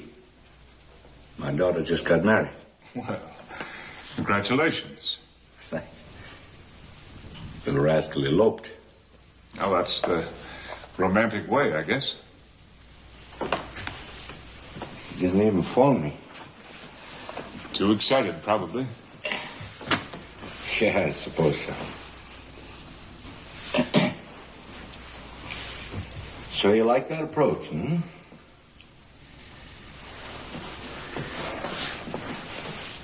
No, I didn't. You didn't? No, sir. But I thought... Well, I didn't get a chance to finish what I was going to say. I don't think that's the right approach at all. You surprise me. You're the sixth man I've asked about it, and the first that wasn't actually enthusiastic about it. Well, I could be 100% wrong, of course, but you asked me what I thought about it, and that's it. Why don't you think it's right? Well, for one thing, more than half of it is an argument that mental health is an important problem in this country, which will hardly be news to an audience of doctors. But the worst part of it to me is a statement made over and over again that would only make me sore if I were one of those doctors, because it's so obviously untrue. Which statement is that? That you're a very simple, uninformed man who, in effect, doesn't really know what he's talking about. Because if they believe that, why should they ask you to be head of this campaign? But they'll know better. They're educated, intelligent men, and they'll know who and what you are. And that whole part of it will have a completely phony ring at the very moment when sincerity is the thing you're aiming at above everything else. It doesn't leave very much that you do like, then, does it? No, sir. How would you do it? Well, if I were you, I'd tackle these people on very practical grounds. I would tell them what I was equipped to do better than anybody else in this country. I would tell them that I have the machinery to reach nearly every human being in the United States. And that with their advice and support, I was prepared to give a reasonable amount of this machinery to a national campaign for better mental health in this country. You mean take it or leave it? In somewhat more courteous terms, yes. You don't think that's a little arbitrary? I don't know. But where else are they going to get a deal like that? Is that the way you wrote it? Just about. That's a very interesting idea. I appreciate it very much. I'm sorry. Not at all. Very helpful.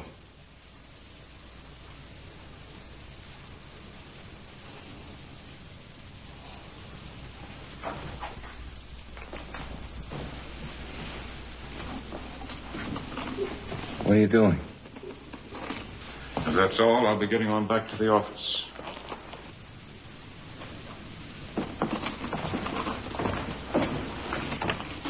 Oh. Yes, sir. Would you mind having a drink with me before you go? I'd be very happy to, sir. I won't tell the boss. What'll you have? Oh, well, I'll fix it. What'll you have? I'll have scotch on the rocks.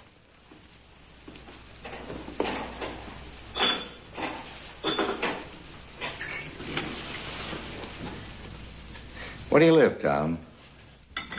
South Bay, Connecticut. That's where I live.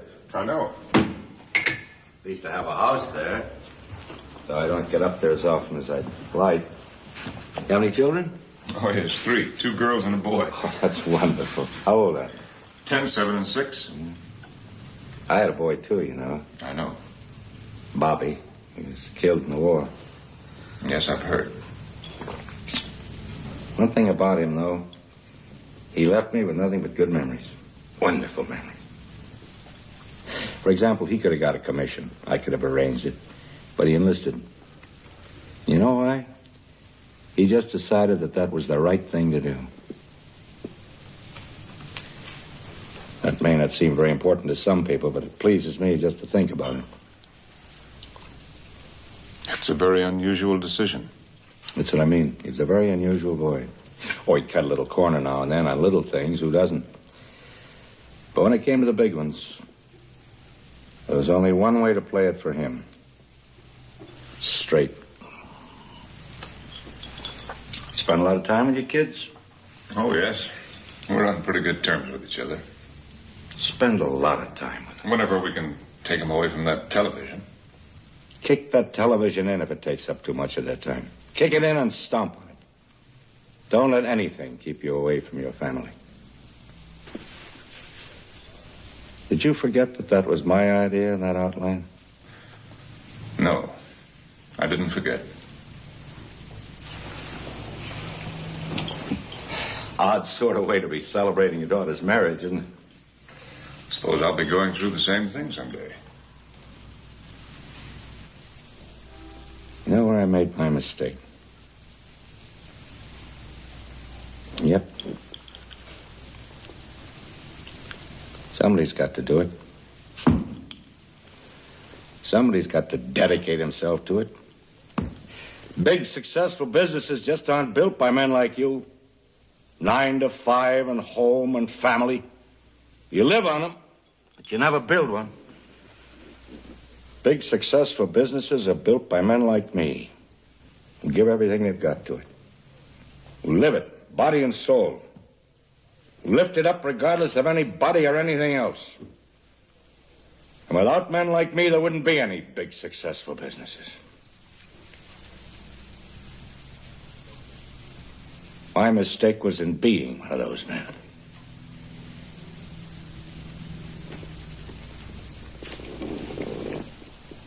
I'm terribly sorry, but do you mind if we took this up some other time? Not at all.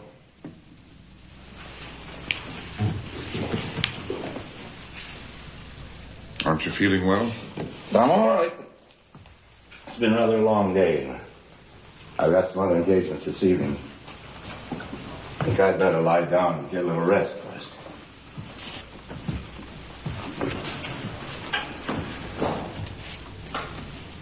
Is there anything that I can do for you? Thank you very much, Tom. I'm all right. Thank you so much for coming up here. Goodbye, sir. Goodbye, Tom. I'll talk to you tomorrow.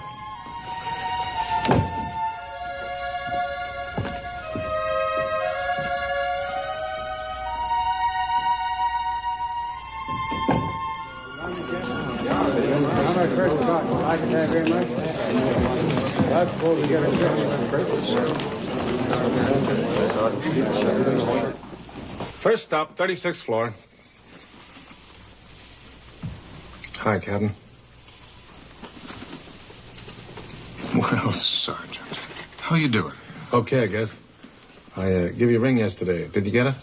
I did, but I didn't know where to call you back. Well, what I was wondering if I could see you about something. Anytime you say. Well, how about when I get off work tonight, 5:30? 5:30? It's kind of important, Captain, if you know what I mean. 5:30 is okay with me. Where shall I meet you? How about the bar downstairs? Okay, it's a deal. Bar downstairs at 5:30. Don't forget, will you? No, I won't forget.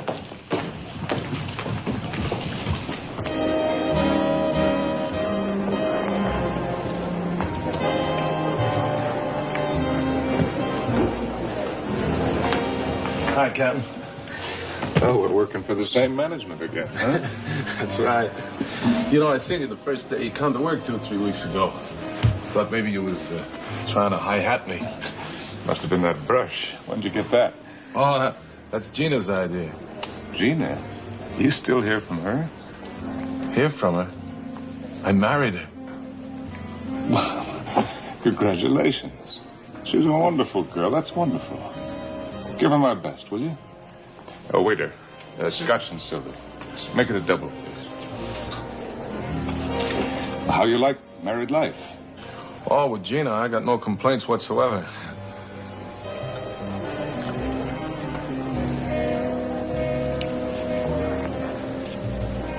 You ever hear anything from Maria? Well, that's what I want to talk to you about, Captain. Yeah? Well, Maria's Gina's cousin, you know? Yeah, I remember. Well, you knew she got married, didn't you? No, I wrote to her, but she didn't answer. I haven't heard a word from her since the day we left there. Well, you remember the lame fella, Louis Lappa? Yeah? Well, she married him. A couple of months after we left. And then she had a little boy. A little while after that. I guess you didn't know that either. No. Well, you see, things are still pretty tough over there. You know, not easy like here, so we send Gina's old lady money all the time, you know. I guess it's just some people who can't make it on their own without a little help. Well, anyway, I seen how you was doing okay, you know, and Gina wrote her old lady and told her all about it. Not to cause any trouble, Captain, you understand, but just remembering how we was all together in Rome, you know. I understand. Because Maria moved in with Gina's old lady, Maria and the boy, see, and so now we're supporting them too, me and Gina.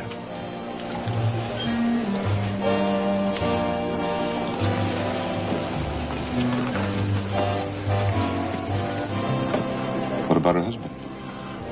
Oh, he got killed a couple of years ago in some kind of a riot. But the point is, you see, we don't mind sending Gina's old lady money, but, well, Maria and the kid aren't really part of our family. You see what I mean? Yes, I see. Well, yesterday, this letter come from her for you. It's still sealed, you see.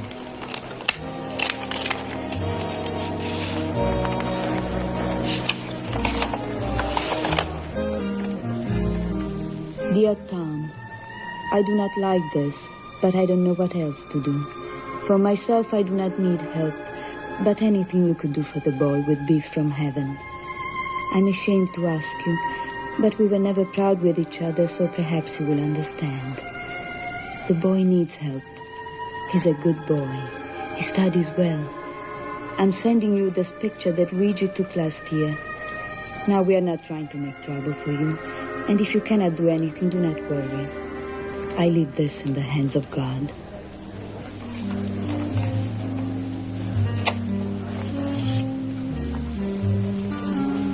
She says he's a real good kid. Only makes $1 or $2 extra a week shining shoes after school.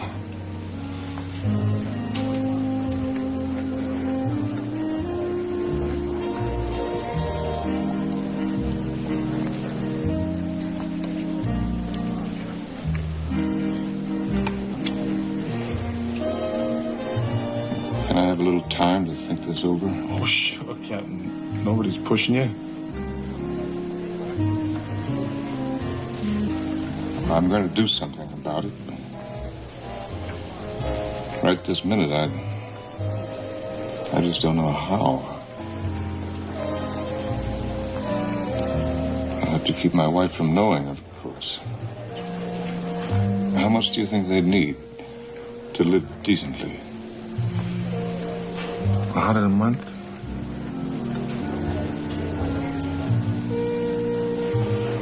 Well, I'll send them something right away. But I'll have to figure out what else I can do. Anything you can do, Captain, it'll be like a godsend to him.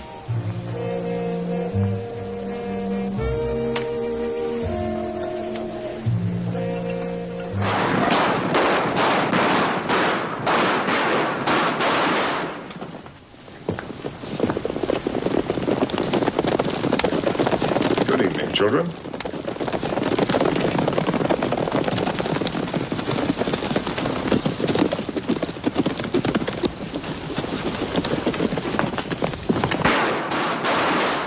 That's 7 dead already.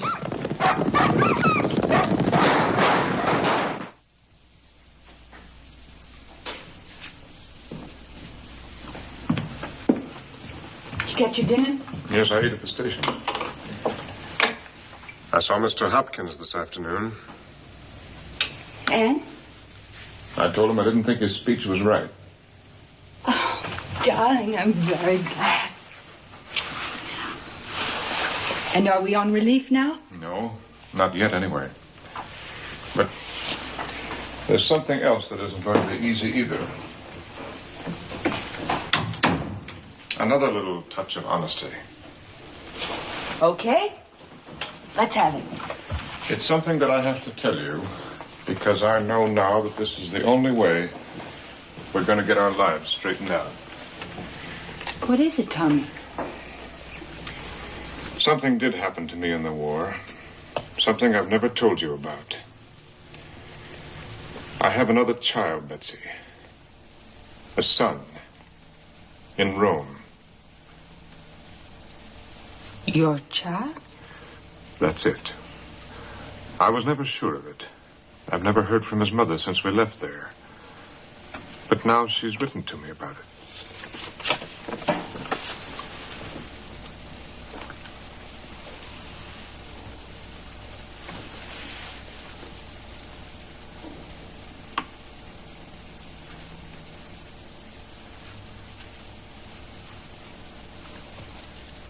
Where's the picture?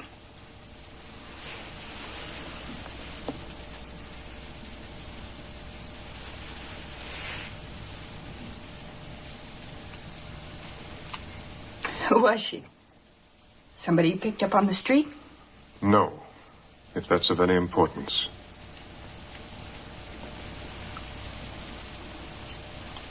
Were you in love with her? I was then, the way things were. I'm not now, and I never have been since. It's simply the way things were at the time. And what do you want to do about this now? I want to do something to help the boy. I don't know yet just how I can do this, but that's what I want to do. But more than anything else, I want some kind of understanding from you. My blessings, you mean? I don't know how to make you realize the way things were then. Nobody knows who wasn't in the war. I killed 17 men I was actually looking right straight at them. Not enemies at a distance that I couldn't see, but persons. Persons like you see in the train, in the elevator. I cut a German boy's throat to get his coat. I killed my best friend with a grenade. It was an accident, but he was blown open down the front just the same. Was having a child worse than things like that? I don't know. Only the child has happened to me. And when I met this girl, I was sure that I'd never see you again. I was certain that I'd be killed in the next action. And I was scared. More than you can imagine. I can't tell you the terror and the hopelessness I felt. When was this? In 45. When in 45? What part? In June and part of July. That was it. I nearly went crazy that summer. Not one letter, not one word from you for months. I got so I jumped every time the phone rang or the doorbell because it might be the War Department. Now, there's nothing that she can do about this. And there's nothing that I have to do for her either. She has no legal hold on me. And if she should sue, I could probably make out a pretty good case that she was a prostitute. Or I could write to her and say that I don't believe that the child is mine. Now, how can I add another act of brutality to the miserable life she's already lived? I remember trying to write to you that summer. I remember trying to be cheerful so that you wouldn't know how worried I was. All about the jolly little bridge parties, little jokes, how much I missed you. But it isn't easy to write when you're not getting any letters, and I never wrote once that I didn't cry because you might already be dead. What did you do with my letters? Read them to her and laugh? You know better than that. Was she prettier than I am? No. Did she have a better figure? Betsy, please. Did she love you more than I do? Were you happier when you loved her? Why do you torture yourself with questions like that? Because I want to know! Do you think of her now when you're kissing me? It was 10 years ago, I tell you. It lasted while it lasted, and then it was over. And to think that for 4 years I sat here and waited and believed that love meant faithfulness. That you loved me the way I loved you. That whatever it might be for others, it could never be anybody else for you or for me. Do you know what? I believe that so deeply that I never even thought about it. Did you ever hear such a fool? You're always thinking about how wonderful it was going to be when it was all over and you were home again.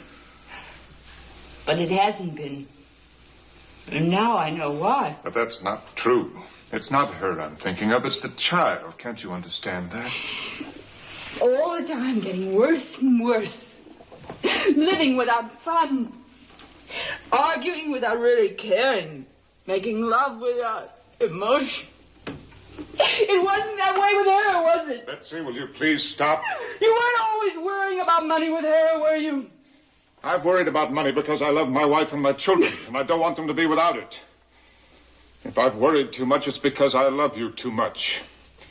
You told me to be honest, and I'm being honest.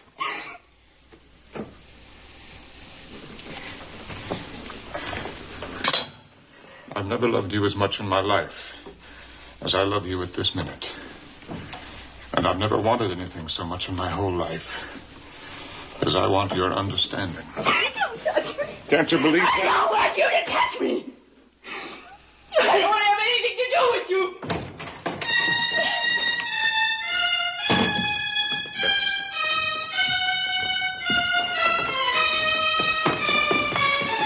Betsy.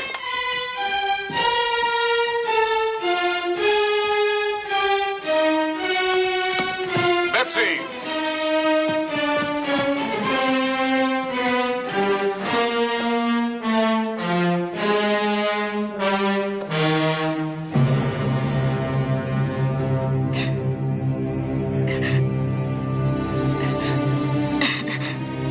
Let me go, please.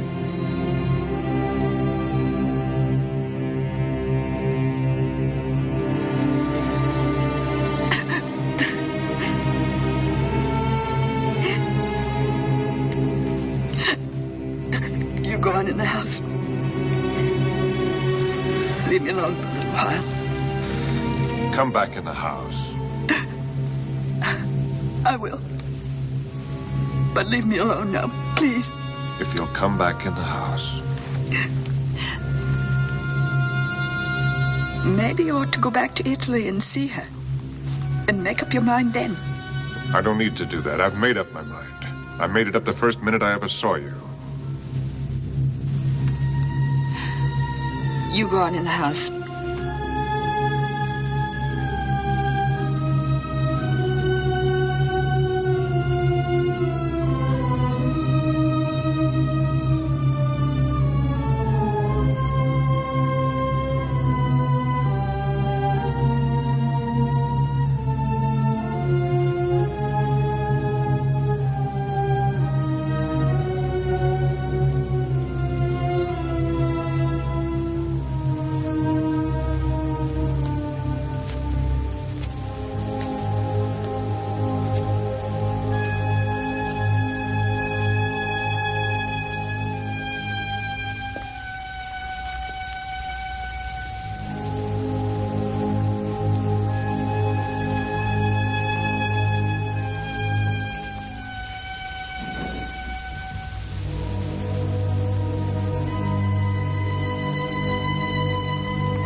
I want the police, please. Police headquarters, Sergeant Miles speaking. Have you had any report of any kind of accident? Any automobile accident with a woman in it? No accidents tonight. Who's this speaking, please?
Now listen to me, kids.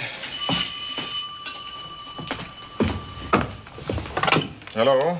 Mr. Rath? Yes? This is South Bay Police Headquarters. Sergeant Haggerty speaking. We have Mrs. Rath here. We picked her up walking on the Merritt Parkway. Is she all right? Yeah, she's all right. A little tired, maybe, but has she got an operator's license? Yes, of course. I'll bring it right over. Can I speak to her, please? Hold it. He wants to speak to you.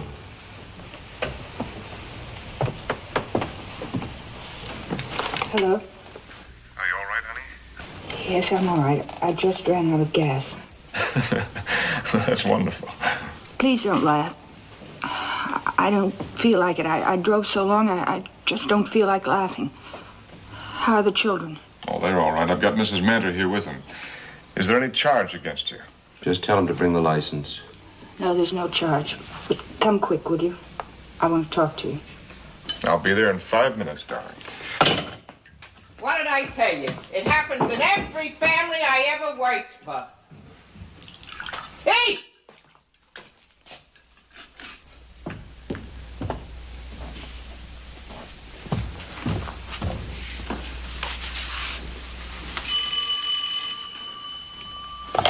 Yes? Did I wake you? No, I've been up for hours. I can understand that all right. I'm a pretty early riser myself. What I called you about, I'm leaving for the coast tomorrow night, and I'd like very much to have you with me. If you can be here at the apartment about 10 this evening, I'll explain the situation to you, and we can go over some of the details together without being rushed. Can you make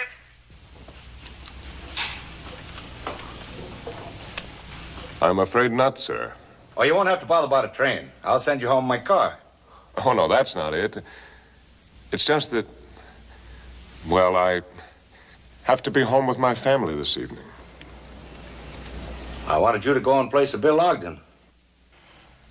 I understand. I'd like very much to have you with me, Tom. Well, I'd like it, too. It's a wonderful opportunity. Don't think I don't appreciate it. But, well, you remember those 9 to 5 fellows you were talking about? Yes? I'm afraid I'm one of them. I see. I'm sorry. No need to be sorry. No need for anything like that at all.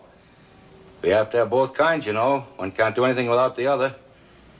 And if I had my choice again, I have an idea that's what I'd be. 9 to 5, home, family.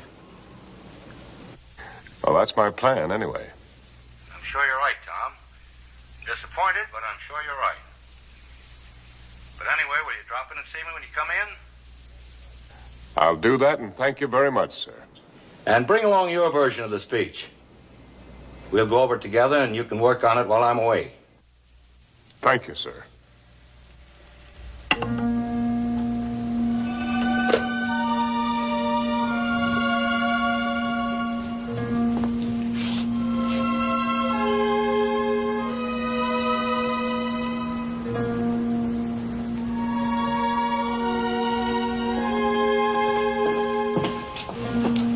Good morning, sir. Good morning.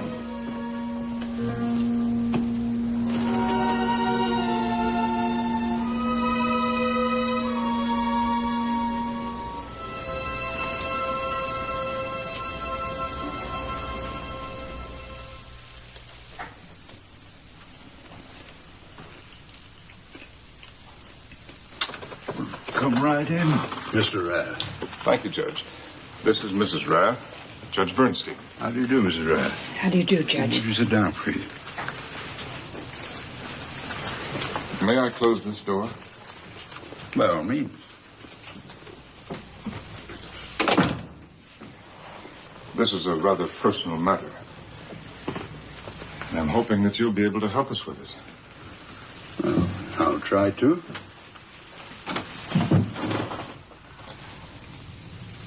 The situation is this. I have a child in Italy.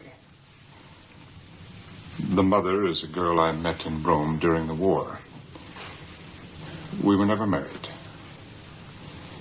And it was only a few days ago that I learned for sure about the boy. What I want to do now is to send them some money. $100 a month. Regularly and directly without any personal correspondence. The question is, must I go to a bank for an arrangement like that? Or could you handle it for me yourself? You want this to be a permanent arrangement? In the course of time, when we can afford it, we would like to set up some kind of trust fund for the child. Meanwhile, it will be permanent as long as we have an income.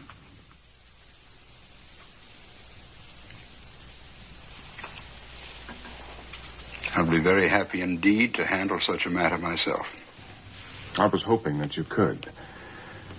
I'll send you a check tonight for the first 3 months and the name and address. And I'll have it in the airmail to Rome by noon tomorrow. Thank you very much, Judge. Now, what will the charges be for that? No charge. We appreciate that. Thanks, just the same. This is very good of you, Judge. Not at all, Mrs. Rath. It's a privilege to have met you. Thank you, sir. Goodbye.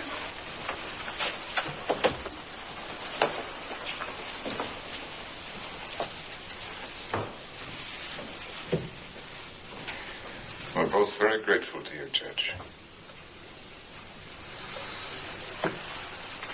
Mr. Rath, it must have been on such a day as this that the poet was moved to sing God's in his heaven, all's right with the world. Goodbye, sir. Goodbye.